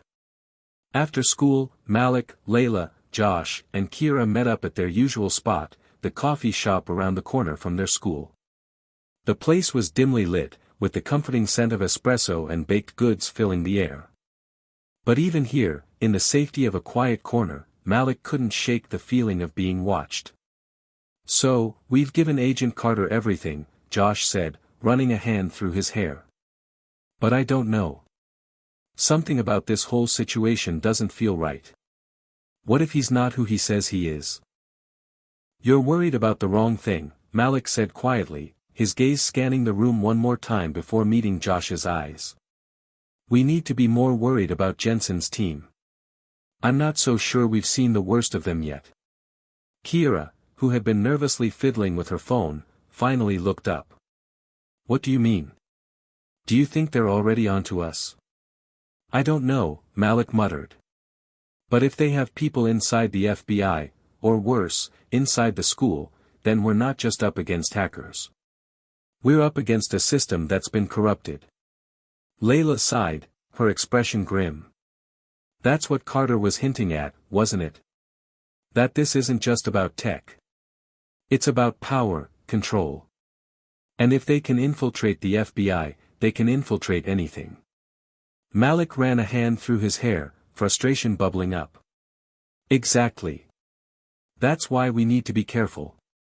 We have no idea how deep this goes. We can't trust anyone, no one outside this room. There was a brief silence as they all processed the gravity of Malik's words. They were alone in this, surrounded by forces they couldn't even comprehend. Josh was the first to speak. "So, what now? We just wait for Agent Carter to do his thing?" "For now, yeah," Malik said. "But we need to be prepared. If Jensen or his people find out that we've gone to the FBI, they won't just let it go. They'll come for us." The next morning, Malik walked into school with an unsettling sense of dread. His backpack felt heavier than usual, weighed down by the knowledge of what he was involved in. The hallways were crowded with students, everyone laughing, talking, completely oblivious to the storm brewing just under the surface. As he rounded the corner toward his locker, something caught his eye. A figure, someone in a dark hoodie, was standing by the entrance to the school's computer lab. The figure didn't seem to belong there. Malik's heart skipped a beat. Before he could react, the figure turned and disappeared into the hallway, melting into the crowd. But something about the encounter felt off. Malik's instincts told him something was wrong. Layla approached him from behind. "You okay? You look like you saw a ghost." Malik didn't answer right away. His eyes scanned the hallway once more, but the figure was gone. "I don't know," he said slowly. "I think someone's been following me. I saw someone near the computer lab this morning. And they were watching me. I don't think they were a student." Layla raised an eyebrow, looking around the hallway. "You sure? It could have just been someone passing through." Malik shook his head. "No, I'm sure. The way they moved, it wasn't right. It felt like they were waiting for me to notice them. I don't think we're safe here anymore." The rest of the day passed in a haze. Every time Malik turned a corner or glanced over his shoulder, he half expected to see that same figure lurking in the shadows. The paranoia was starting to eat away at him.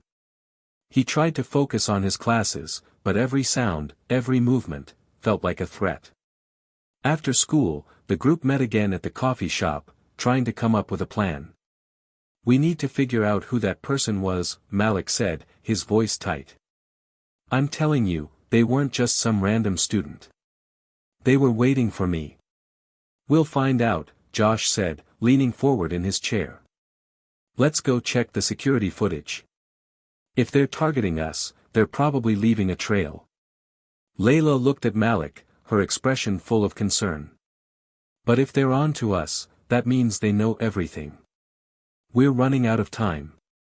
Malik looked at her, then back at the others. "I know. But we can't stop now. We have to keep moving forward, no matter what." They spent the next few hours going through the school's security footage. After hours of searching, they finally found something: the figure Malik had seen earlier that morning, standing just outside the computer lab. The footage was grainy, but there was no mistaking the figure. They had been right, the person wasn't a student. They were someone from the outside. "This is bad," Kira said, her voice trembling. "Whoever this is, they're watching us. And we're not just being followed. We're being hunted." Malik's stomach twisted as he watched the footage. This wasn't just a random hacker.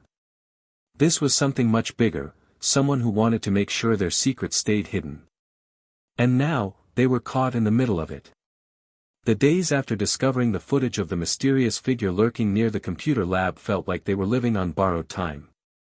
Every moment was charged with the weight of unspoken fears, and every creak of a door or whisper in the hallway made Malik jump. The reality was sinking in: this wasn't just about protecting their school anymore. This was about survival. Malik, Layla, Josh, and Kira had to be careful now. They couldn't trust anyone, not even the people they thought they knew. The idea that someone within their own school might be involved was more terrifying than anything they had imagined. After their discovery, Malik knew they had to act fast. But how? They couldn't exactly go to the police again. They'd already taken a huge risk by involving the FBI, and if anyone found out about that, they could be in even deeper trouble. The only choice now was to trust Agent Carter and hope he wasn't just another part of the system they were trying to take down. Malik's phone buzzed, breaking the silence of his room. He glanced at the screen. It was a number he didn't recognize, but the area code was local. His heart skipped a beat. It had to be Agent Carter. "Hello." Malik answered, trying to keep his voice steady. "Malik, it's Carter," the voice on the other end said, calm but urgent. "We need to talk. Meet me at the old warehouse near the docks in an hour. We've got a situation." Malik felt his stomach churn. "What's going on?" "It's complicated. Just trust me on this. Bring your friends. Don't tell anyone else. I'll explain everything when you get here." The call ended abruptly, leaving Malik standing frozen in place. He knew that whatever was coming next was bigger than anything they had faced so far. He quickly sent a message to Layla, Josh, and Kira, telling them to meet him at the docks. There was no time to waste. The old warehouse near the docks was abandoned, the windows boarded up and the door rusted from years of neglect. It wasn't the kind of place anyone would go unless they had no other option. The air smelled like salt water and decay, and the eerie silence only added to the tension.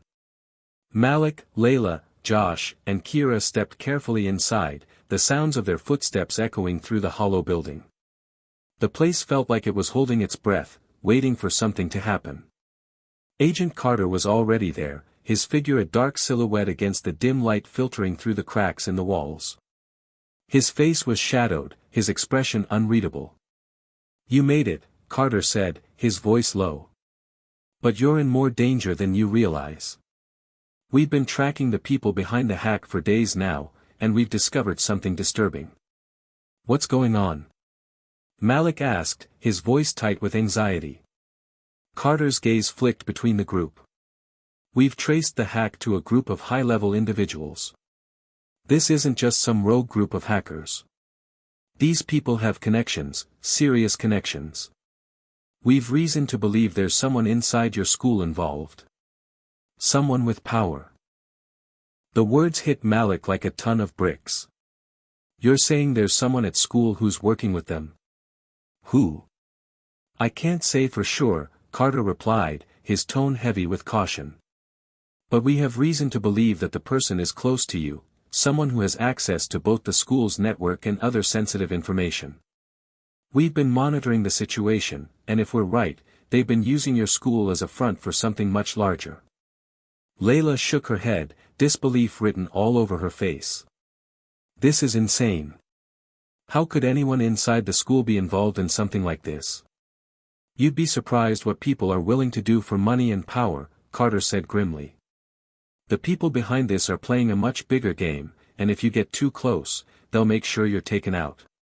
Josh clenched his fists, his jaw tight with frustration. "So what are we supposed to do? Just wait and hope they don't come after us?"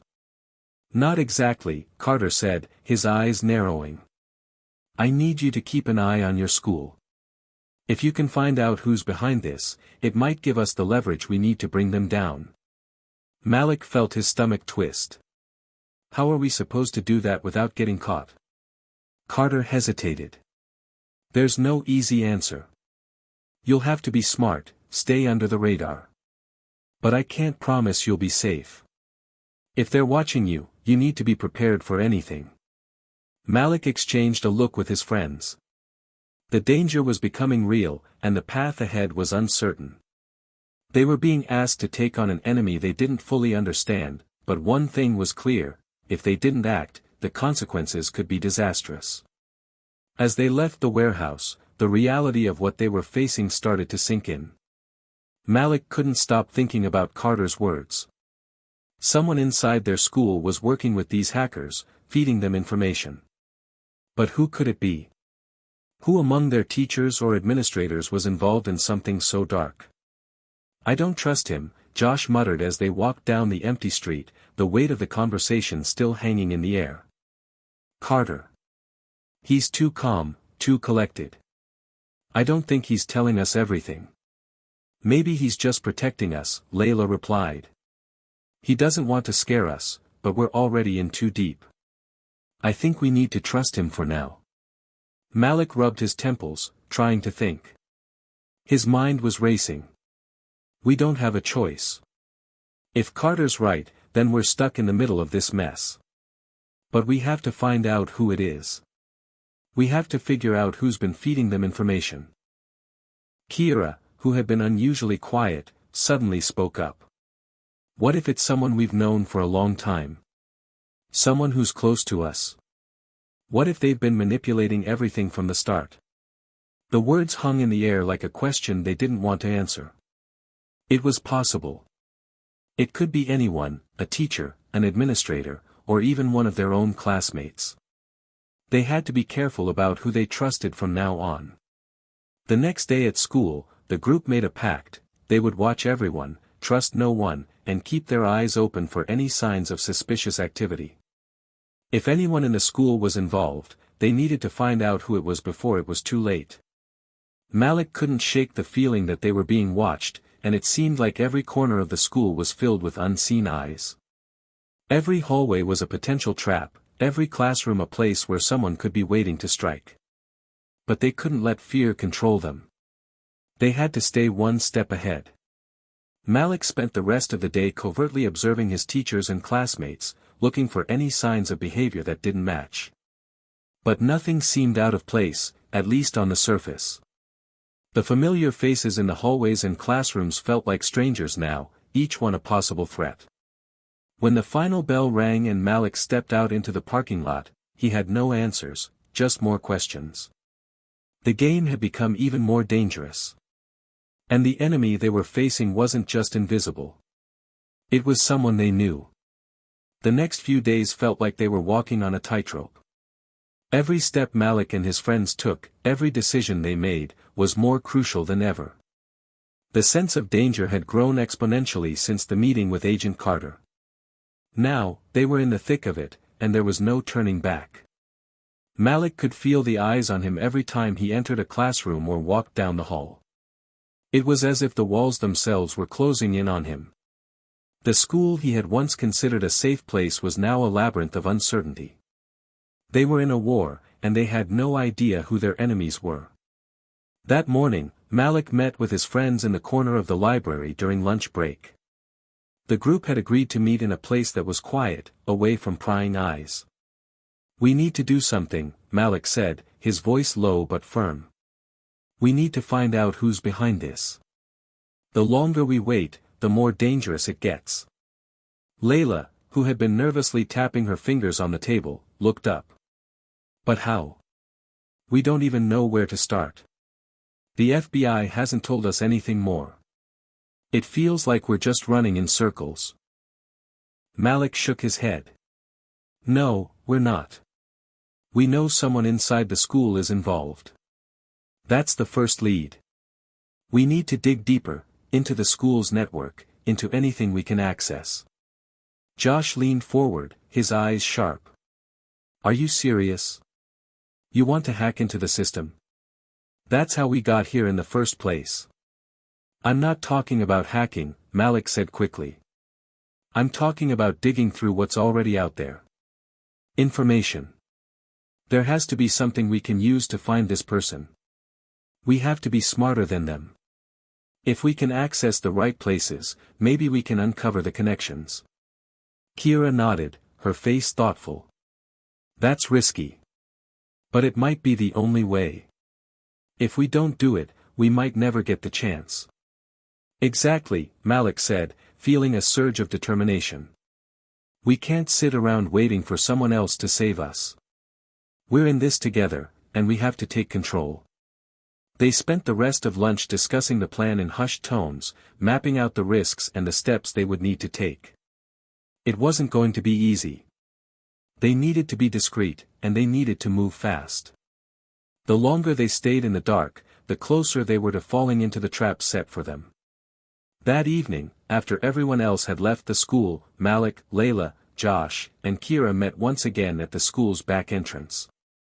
The plan was to break into the school's administrative office, which had access to sensitive data, things like teacher schedules, classified emails, and most importantly, the system that monitored network activity. They had no idea how close they were to the truth, or to their greatest danger. "We'll need to be fast," Malik said, his voice tense as he looked at his friends. "The longer we're in there, the more risk we take." Josh raised an eyebrow. "And if someone sees us?" "We have to move like shadows," Malik said firmly. "Get in, get the info, and get out. Simple as that." Kira glanced around nervously. "Are we really doing this? This is insane." Layla took a deep breath, her face set in determination. "We don't have a choice. If we want to stop this, we need to take the first step. We can't let fear stop us now." With a final glance around the parking lot, the group slipped inside the school through a maintenance door they had unlocked earlier that day. They moved quickly through the hallways, sticking to the shadows, their hearts pounding in their chests. The office was eerily quiet, the only sound the soft hum of the fluorescent lights above. Malik carefully approached the desk where the school's server terminal sat. He opened the drawer and quickly located a flash drive, one that had been used for administrative purposes. "Got it," Malik whispered, holding up the drive. "Let's see what this thing has." They plugged the drive into a laptop, and after a few tense seconds, the files began to load. They scrolled through the documents, looking for anything unusual, any mention of the hackers or the mysterious figure they had seen near the computer lab. But it was hard to know what to look for. The deeper they dug, the more complicated everything seemed. "This is insane," Layla muttered as she scrolled through dozens of encrypted files. "Who keeps their entire database locked up like this? We can't even read half of it." Malik's eyes were focused, his mind racing.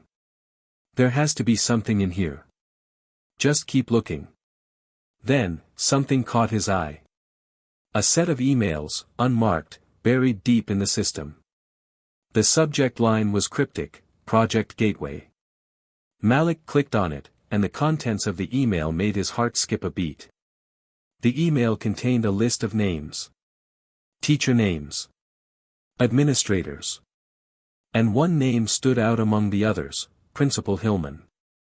Malik's stomach sank. Hillman had been one of the few people who had always shown kindness toward him. He'd helped Malik when he first moved to the school, offering support during his transition. He had no reason to believe that Hillman could be involved in something like this. But the email didn't lie.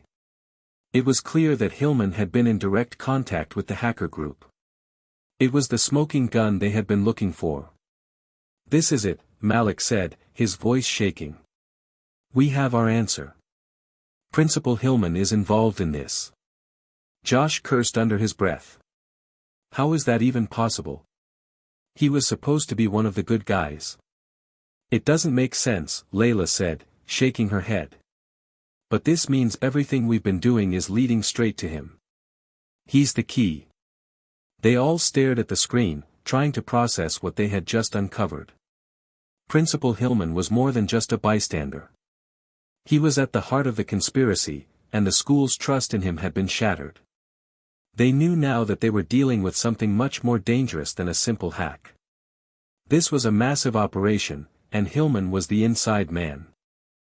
"We have to go to Carter," Malik said, finally breaking the silence. "We need his help to take him down." But before anyone could respond, a sudden noise from outside the office door made their hearts leap in their chests. Someone was coming. "Get the drive and let's go," Malik whispered urgently. "Now." They quickly unplugged the flash drive and shoved it into Malik's backpack, rushing toward the exit. They had to leave before anyone found them. But they didn't get far. The door slammed open, and standing in the doorway was Principal Hillman himself. "Going somewhere?" he asked, his voice cold and unnervingly calm. The air in the office grew thick with tension as Principal Hillman stepped further into the room. His usually calm and composed demeanor had been replaced with something darker, more calculating. The door creaked shut behind him, locking them all inside. Malik felt his heart race in his chest, his thoughts spinning. This wasn't supposed to happen. Principal Hillman, the person who had supported him when he first arrived at the school, couldn't be the villain behind all of this. Yet, here he was, standing in front of them with a look of quiet menace. "How long did you think you could hide this from me?" Hillman's voice was cold, almost condescending, as he studied them, his eyes narrowing. Malik took a step back, trying to steady his breathing. You've been working with them, haven't you?" His voice was barely a whisper, the shock still evident. "The hackers. The people trying to destroy our school." Hillman's lips curled into a faint, almost imperceptible smirk. "So, you found out. Not bad for a bunch of kids who don't know much about technology."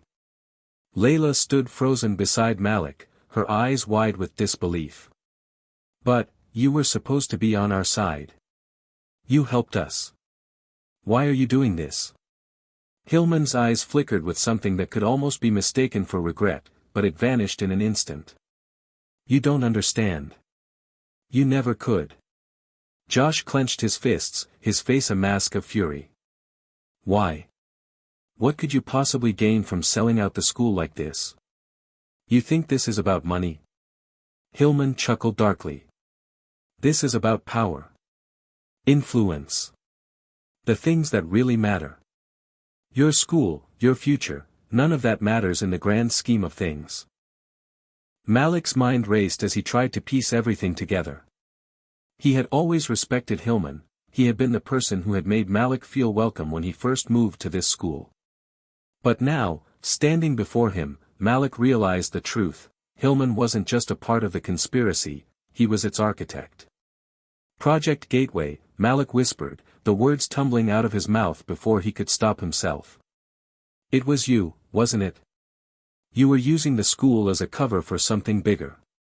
You planned all of this." Hillman didn't deny it. In fact, his expression darkened even more. "You have no idea what you're dealing with. This isn't about the school. This is about something far larger. Something that will change everything. You should have stayed out of it, Malik." The realization hit Malik like a ton of bricks. Principal Hillman wasn't just involved with the hackers, he was working with them to orchestrate a larger plan, something that could affect not just the school, but the entire city. Maybe even the country. And Malik had unwittingly stepped right into the middle of it. "So, what now?" Layla demanded, her voice trembling with a mix of fear and anger. "You're just going to let us walk out of here? You think we're just going to keep quiet?" Hillman smiled again, but this time, it wasn't a smile of warmth. It was the smile of someone who had already decided what would happen next. "You won't be walking out of here," he said, his tone flat. "At least, not the way you think." Before anyone could react, Hillman's hand shot out, and Malik felt something cold press against his back, a gun. The sight of it made his blood run cold, and for a moment, the room felt like it was closing in on him. "Don't move," Hillman ordered, his voice steady but laced with malice. "You're in my world now, and if you make a move, I won't hesitate." Kira's breath caught in her throat, her face pale as she looked at the gun. You're going to kill us?" Her voice shook, and for the first time, Malik saw her as vulnerable as he felt. "No," Hillman said, his tone almost bored. "I don't want to kill you. At least not yet. But you're too much of a risk. You've seen too much, and now, you're in the way." Malik's heart pounded in his chest as he tried to think of a way out. His mind was racing, but nothing seemed to make sense. How could someone like Hillman, someone who had shown him kindness, be capable of such cruelty? "You've been playing us all along," Malik said, his voice steadier than he felt. "All this time, you've been using the school as a front. You've been using us. I won't let you get away with it." "Let me." Hillman chuckled softly, the sound sending a shiver down Malik's spine. "You think you have the power to stop me? You're just a kid. All you've done is dig yourself deeper into something you don't understand." Malik felt a surge of defiance rise within him. He wasn't just a kid. He wasn't going to let Hillman get away with it. "I might be just a kid," he said, his voice stronger now, "but I know right from wrong. And what you're doing isn't just wrong, it's evil." Hillman's eyes narrowed. "I didn't think you were this naive, Malik. You're a smart kid. But in the end, it's all about survival. You're just too young to understand that yet." Before Hillman could say anything more, there was a loud bang from somewhere outside the room, followed by several more. Malik's heart skipped a beat. He recognized the sound of footsteps echoing through the hallways. It was Agent Carter. "Looks like your little plan just ran out of time," Malik said, feeling a sense of hope creeping in. "You might want to reconsider that gun." Hillman's face twisted in anger. "I didn't need anyone's help to get this far. But if you think a few shots from a guy who's been on the job for 10 minutes is going to stop me, you're wrong." Carter's voice cut through the tension like a blade. "You've underestimated the wrong people." Malik turned his head toward the doorway. Agent Carter, along with a few agents in tactical gear, stood just outside the office. They had him surrounded. "You've been caught, Hillman," Carter said, his voice as calm as ever. "It's over." For a split second, Hillman's expression faltered, a flash of panic crossing his face. But it was gone in an instant, replaced by the cold mask of someone who had run out of options. The gun in Hillman's hand trembled slightly, but his eyes remained locked on Malik and his friends. "You think you've won? This isn't the end. This is just the beginning." But just as quickly as it had started, the standoff ended. Agent Carter and his team moved in, disarming Hillman and securing him. The tension in the room slowly began to dissipate as the agents took control of the situation. Malik's mind was still reeling from everything that had happened in the past few minutes. Hillman, his principal, the person he had trusted, was a traitor. A mastermind behind a massive conspiracy that threatened the very school Malik loved.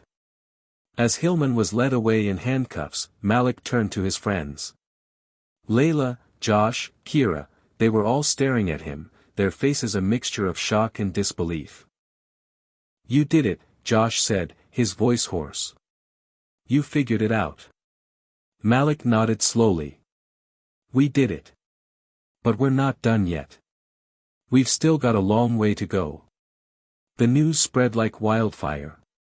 Principal Hillman was arrested, the school was thrown into chaos, and the administration was scrambling to pick up the pieces. But for Malik and his friends, the world felt as though it had turned upside down. They had done the unthinkable, stopped a hacker ring, exposed a corrupt principal, and saved the school from certain ruin. But instead of feeling victorious, they felt the weight of something much bigger. The next morning, as Malik walked through the halls of Westwood High, it was hard to shake off the sense of impending danger. The school was still reeling from the shock of Hillman's arrest, and rumors about the whole ordeal were circulating like wildfire. Some students looked at him and his friends with awe, while others treated them like they were part of some dark conspiracy. "Can you believe it?" Layla whispered as they walked to class. "Principal Hillman, he was one of the good ones. How could he be part of this?" "I don't know," Malik replied, his voice heavy with disbelief. "It doesn't make sense. He was the one who helped me when I first came here. I never thought he could be behind something like this." Josh shook his head. "None of this makes sense. We thought we were stopping a bunch of tech nerds who wanted to cause trouble. But now, it feels like this was way bigger than just some hackers trying to mess with the school system." As they entered the classroom, Malik couldn't shake the nagging feeling that there was something they were missing. This was bigger than just Hillman's betrayal. It was bigger than anything they had ever imagined. What if the hacker group wasn't just after the school's tech? What if they had a much larger plan in mind? Later that day, Malik received a cryptic message on his phone. It was an anonymous text, with nothing but a link attached. The URL led to a hidden website, one Malik recognized from his research into the hackers. It was a black market for data, an underground network where the most dangerous cybercriminals traded secrets, intel, and technology. But there was something else on the site that made Malik's stomach drop. A countdown. The numbers were ticking down, each second that passed bringing them closer to something Malik didn't understand. But the more he looked at it, the clearer it became. It wasn't just about the school anymore. The countdown was connected to something far more dangerous. What is it? Kira asked, leaning over his shoulder. What's going on? Malik's hands were trembling as he scrolled through the site. It's a countdown. I don't know what it's counting down to, but I think it's something bad. Something bigger than just us. Josh's face went pale. We need to tell Carter. This isn't just a school issue anymore. It's a national security issue. Malik and his friends rushed to the school's security office after school, hoping to find Agent Carter there. But when they arrived, they were met with a surprise. Standing outside the office, looking somewhat out of place, was none other than Agent Carter's partner, Agent Smith. Where's Carter? Malik asked, a sense of unease creeping into his voice. Agent Smith, a tall man with dark glasses and an unreadable expression, didn't answer right away. He simply handed Malik an envelope. Your friend won't be around for a while, Agent Smith said quietly. Carter's been reassigned to a bigger operation. But we need to talk. All of you. The group exchanged uncertain glances, but Malik knew there was no turning back now. Whatever was going on, they were in deeper than ever. About what? Malik asked, glancing down at the envelope in his hands. Agent Smith's face was grim. This situation is much bigger than any of you could have imagined. It's not just a hacker group anymore. We're dealing with a covert operation, an underground network that spans across the country. They've infiltrated several major institutions, including the government. The information they've been collecting is about to go public. And when it does, it'll be chaos. Agent Smith led the group to an isolated meeting room within the school, far from the prying eyes of other students. He shut the door behind them, and for a moment, there was only silence. You've done good work, Agent Smith began, his voice heavy with seriousness. But you've also uncovered a web of lies. Hillman was just the beginning. He was a small cog in a much larger machine.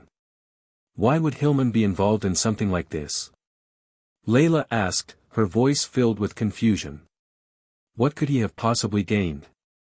Agent Smith paused, glancing at each of them carefully. Hillman's role was to act as a liaison between the hackers and certain government officials. His job was to gather data and organize it for larger networks. But this network is far more dangerous than anyone realizes. It's not just about stealing information, it's about using that information to manipulate entire systems of power. So, the hackers were working with government officials?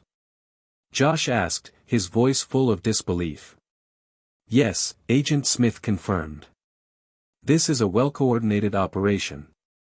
We've seen evidence of officials from several different agencies leaking sensitive data. The countdown Malik saw on the site. That's when the information goes live. Once it does, chaos will break out. The public will be overwhelmed with information they weren't prepared for. It could be the start of anarchy. Malik's mind raced. So we stopped Hillman. But we're not even close to stopping the real threat, are we? Agent Smith nodded gravely. That's right.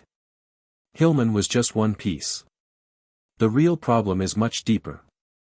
If we don't act fast, the damage could be catastrophic. Malik looked around at his friends. They had already been through so much, yet the danger was far from over. They had stumbled into something far more dangerous than they could have ever anticipated. But the truth was clear now, they couldn't just walk away. Then what do we do? Layla asked, her voice filled with determination. We can't just sit back and wait for this to happen. We need to stop the countdown, Malik said firmly. We need to find out who is running this operation and stop them before they can release this information. If we don't, it'll be too late. Agent Smith regarded them silently for a moment, then gave a small nod. You'll need to act quickly. There's no time to waste. Malik took a deep breath, his mind already racing through the possibilities. He knew they couldn't do it alone. They would need help, more than they had before. But the question was, who could they trust?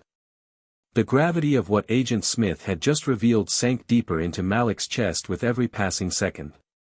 The countdown, the hidden website, the infiltration of government officials, it was all connected to something far larger than they could have imagined. What was once a high school drama was now a national security crisis. "We need to figure out who's behind all this," Malik said, his voice a mixture of resolve and anxiety. "But how are we even supposed to begin when we don't even know who we can trust anymore?" Agent Smith stood silent for a moment, his face unreadable. The tension in the room was palpable. Malik could feel it, a sense of being caught between two worlds, not fully belonging to either one. They were just kids, after all. But this wasn't a game. This was real. Smith broke the silence. "Your next move is crucial. You can't go after this alone. You'll need more than just yourselves. You'll need help from places you may not expect. Some of the people you'll be working with are not your friends. But they're your only shot at getting close to the heart of this operation." Malik exchanged a glance with his friends, feeling the weight of the situation pressing down on them. "I don't know if we're ready for this. We barely know what we're up against. And now we have to trust people who might be just as dangerous as the hackers themselves." "That's right," Agent Smith replied. "But you've already proven you can take risks and think on your feet. We need to stay ahead of this. If you don't take action soon, the countdown will hit zero, and there won't be any going back." The room felt like it was closing in as Malik processed what was at stake. There was no turning back now. But who could they trust? "You'll need to reach out to a few contacts," Agent Smith continued, his voice low. "There's a hacker group, one that's been working in the shadows of this operation. They were once part of the same network, but they defected. They're the only ones who can give you the intel you need to stop the people behind this." Malik's heart skipped a beat. "A hacker group?" he asked, incredulous. "You're asking us to team up with hackers?" Smith nodded gravely. "You have to understand, not all hackers are enemies. Some of them work outside the system, but they're not all bad. If you want to stop this, you'll have to work with them, even if it means going against everything you've believed." Layla spoke up, her voice hesitant. "But how do we know they're trustworthy? What if they just want to use us for their own gain?" "That's the risk you'll have to take," Smith answered. "There's no other way. The people who are running the operation are too powerful, and they've infiltrated too many systems. If you want to stop this before it escalates, you'll need to take their help." Josh looked at Malik, and for the first time, Malik saw the uncertainty in his eyes. "I never thought we'd be teaming up with criminals," Josh muttered. "This is crazy." "Crazy is the only thing left," Malik said, steeling himself. "We've come this far. We can't stop now." Later that night, they made their way to a small, nondescript building on the outskirts of town. Malik felt a knot of anxiety twist in his stomach. The hacker group, ShadowNet, was known for being reclusive, hard to find, and even harder to trust. But Smith had given them the address, and they had no choice but to follow through. As they approached the building, Malik noticed the lack of security, no guards, no cameras. It felt too easy. But that was the first thing that had set his mind racing. The second was the hum of computers coming from inside. It was as though this place was alive with the buzz of 1,000 machines working together. "Ready?" Malik asked, his voice tight. "I guess," Kira replied, her fingers tightening around the strap of her backpack. They knocked, and the door creaked open to reveal a tall man with messy hair, wearing a black hoodie and jeans. His eyes were hidden behind a pair of dark sunglasses, making it impossible to read his expression. "You the kids working with Agent Smith?" the man asked in a raspy voice. Malik nodded. "Yeah. We need help. We're trying to stop the people who hacked the school."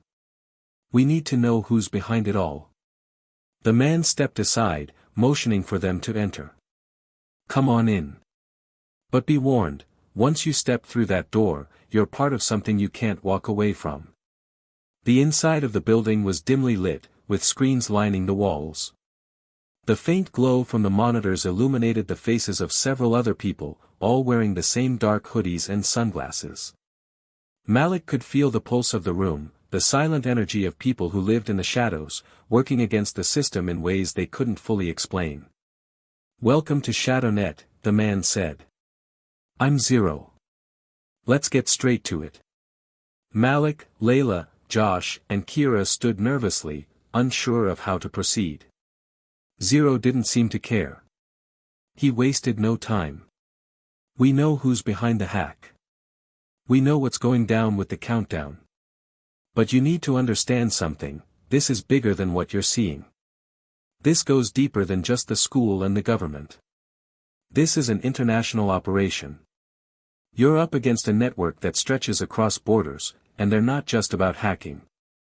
They've got ties to organized crime, politics, and the highest echelons of power. Malik's heart dropped. He had thought they were just trying to stop a bunch of rogue hackers. But now, it was clear. They were playing in a much larger game, one where the stakes were nothing less than the stability of entire governments. You're telling us it's not just about data theft anymore? Kira asked, her voice barely above a whisper. Exactly, Zero said, his eyes gleaming with intensity. This is about control. They're using the data they've collected to manipulate key figures in various sectors. The countdown Malik saw. It's the moment when they release this data. It's not just about causing chaos in your school. It's about the collapse of political systems across the globe. Malik's mind raced as he tried to process everything. So, how do we stop it? How do we get to the people behind it all? Zero's lips curled into a smirk. That's where you come in. You'll need to take down their communications hub, the source of all their intel.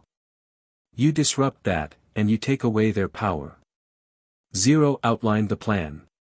It was simple in concept but complicated in execution. They had to infiltrate a heavily guarded facility, one that was linked directly to the heart of the hacker network. It wasn't just a physical location, it was a fortress of digital defenses. If they succeeded, they could potentially destroy the entire operation. If they failed, the fallout would be catastrophic. Malik didn't know what to think. The people in this room had been working in the shadows for years, operating outside the law. And now, they were asking him and his friends to take on a mission that could change the world. But there was no turning back now. They had no choice. Are you in? Zero asked, his tone leaving no room for doubt. Malik took a deep breath, his resolve hardening. We're in. The hum of the city seemed to blend with the pounding in Malik's chest as he and his friends prepared to embark on the most dangerous mission of their lives. The plan was risky, no, it was suicidal. But there was no turning back now. The clock was ticking, the countdown had started, and Malik knew they were running out of time. All right, we've been over this 100 times, Malik said, his voice sharp. We infiltrate the facility, hack into their mainframe, and take down the communications hub. That's where they're storing all the data, and if we can shut that down, we can stop the countdown and bring their whole operation to a halt. Josh checked his gear, his face tight with nerves. I still can't believe we're doing this. We're going up against a global hacking syndicate, Malik. These guys don't play by any rules. I know, Malik said, his tone grim. But if we don't do this, things are gonna get a whole lot worse. We have to stop them before they release that data. Layla, her face set with determination, adjusted her backpack. And we have to do it quickly. Once that countdown hits 0, everything goes public. It'll be chaos. Kira, always the voice of reason, gave Malik a look that spoke volumes. Remember, it's not just about the data. We're dealing with a web of corruption that stretches far beyond what we're seeing. These people aren't just hackers. They're powerful, and they have the means to make anyone disappear if they get in the way. Malik nodded. I know. But we don't have a choice. If we don't stop them now, the world as we know it could collapse. We have to trust each other, and trust our plan. The facility they were about to break into was located in a remote part of the city, a high-tech data center disguised as an ordinary building. The exterior was unassuming, just another office complex in a sea of corporate towers. But inside, it housed one of the most sophisticated networks in the world. Malik had seen the blueprints, and he knew the security was nearly impenetrable. It wasn't just the guards that they had to worry about, it was the digital defenses that were beyond anything they had ever encountered. The hacker group had built a fortress, and getting in would require more than just a few clever moves. It would take everything they had, every skill, every bit of knowledge, and all the courage they could muster. Zero, the hacker they'd met earlier, had provided them with a detailed map of the building's interior and the layout of its security systems. The key is to get past the main gate undetected, he had said. Once you're inside, it's a matter of staying under the radar. I've given you access to their security protocols, but you'll need to move fast. The plan was simple. Malik and Kira would be the first to breach the facility, using their hacking skills to disable the security cameras and unlock the doors. Layla and Josh would follow, keeping an eye out for any guards while Malik and Kira accessed the communications hub.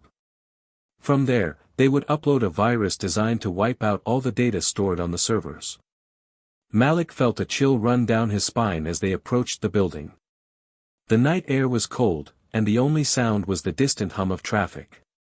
He couldn't help but think of how many times they had almost been caught before. But this time, they had to succeed. There was no room for mistakes. Ready?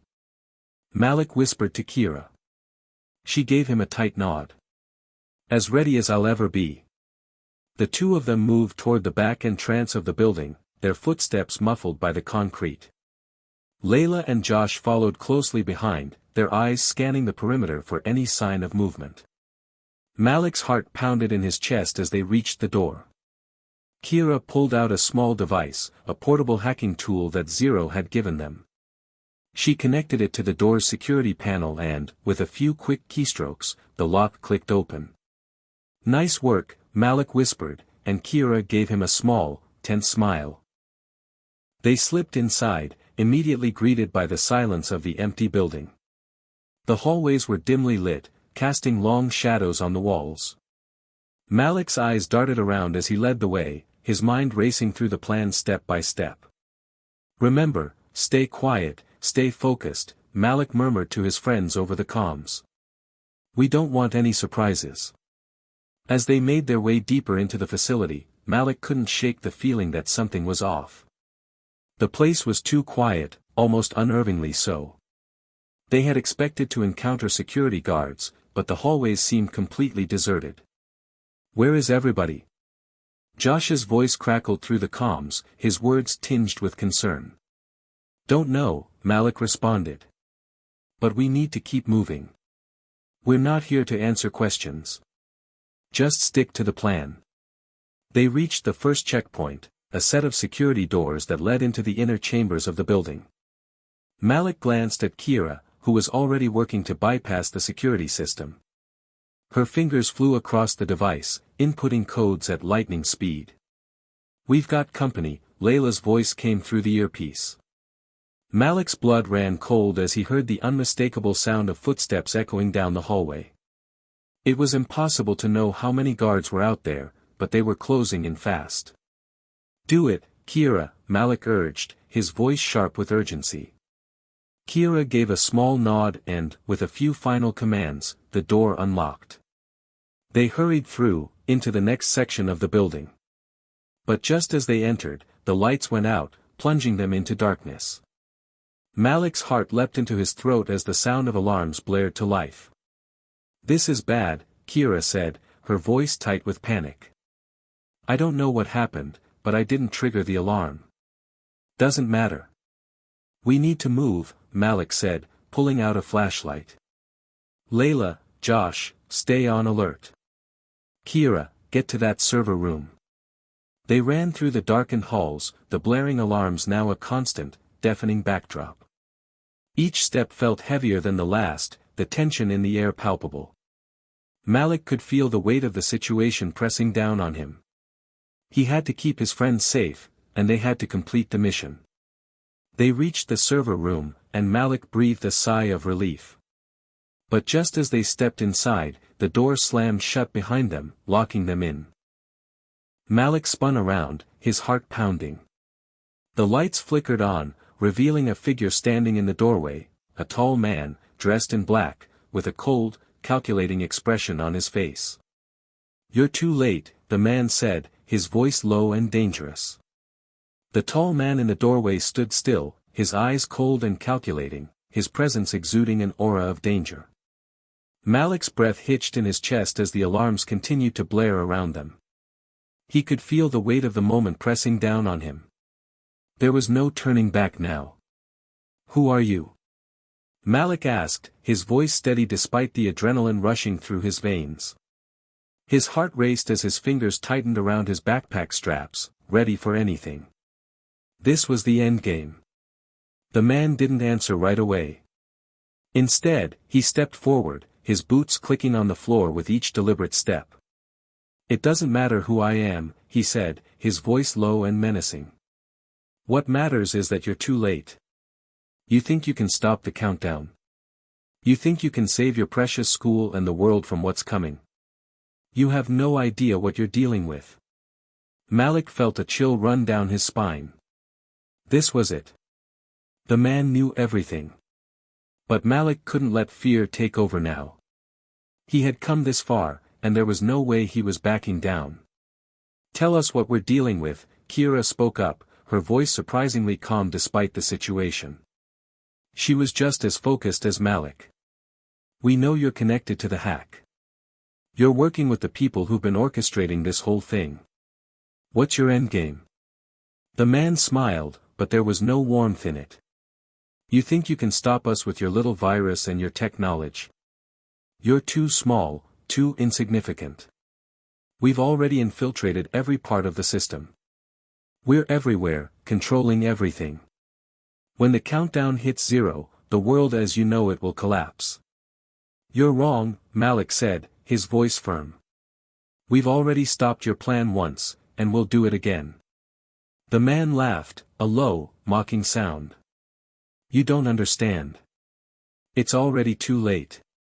The data has been released. The systems have been compromised. There's no way to undo what we've done. You think you can fix it by wiping a few servers? You're out of your depth." Malik's heart raced as he processed the man's words.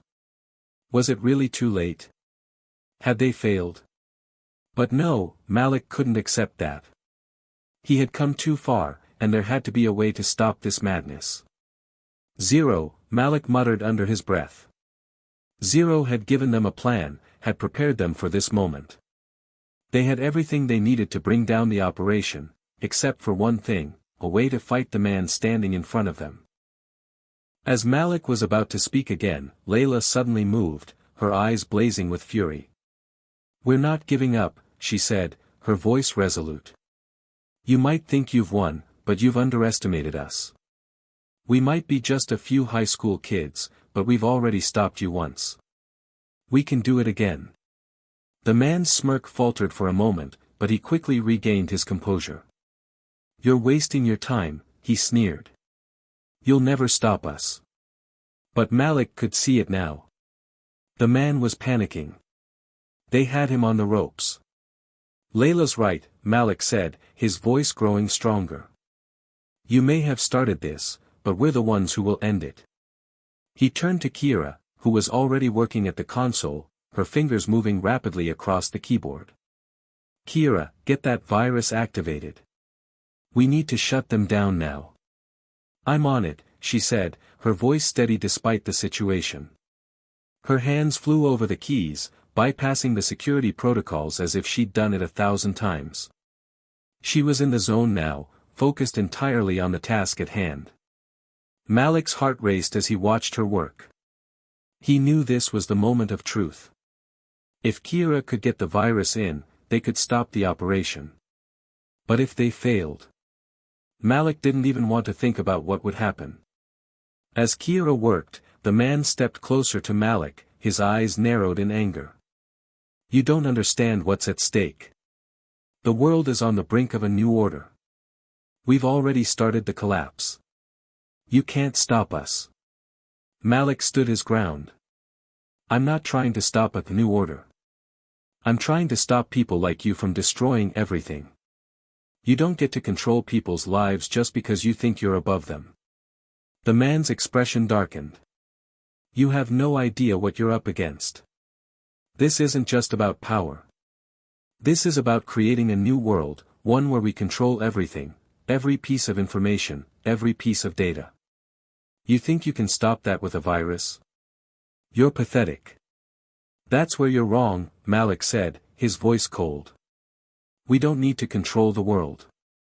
We just need to stop people like you from controlling it. And we're going to do it. Just as the man lunged forward, Malik heard the sound of the security system shutting down. He turned to see Kira leaning back from the console, a triumphant smile on her face. It's done, she said.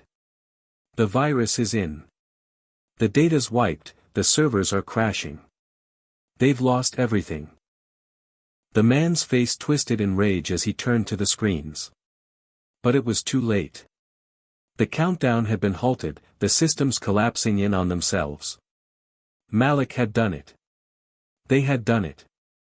You can't stop what's already been set in motion, the man spat, but his words held less weight now. The fire in his eyes was gone, replaced by the panic of someone who had just lost everything. Maybe not, Malik said, his voice steady. But we stopped you.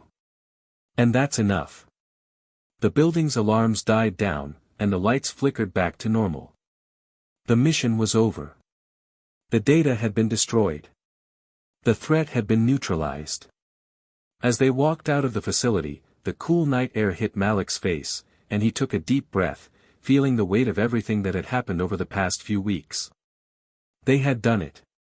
They had saved not just their school, but potentially the entire world from a disaster that could have torn everything apart. Malik looked over at his friends. Layla, Josh, Kira, they were all still there, standing beside him. They had all risked everything to stop the threat. And in the end, they had succeeded. What now? Josh asked, his voice tired but relieved. Malik smiled, feeling a weight lift from his shoulders. Now, we go back to being normal high school students. But we'll always know that we did something that mattered. And no one can ever take that away from us. Kira looked up at the sky, a thoughtful expression on her face. I think we've earned a break, don't you? Malik nodded. Yeah, we have. But maybe, just maybe, there's more we can do. There's always something else to fight for. As the group walked into the night, Malik knew that their journey wasn't over. The world was bigger than they had ever imagined, but for the first time in a long while, Malik felt ready to face whatever came next. Because no matter what, they had each other. And together, they could accomplish anything. Hit subscribe and leave a comment with where you're watching from. This story might just spark a new beginning. What's one thing that always pushes you forward, even when things get tough?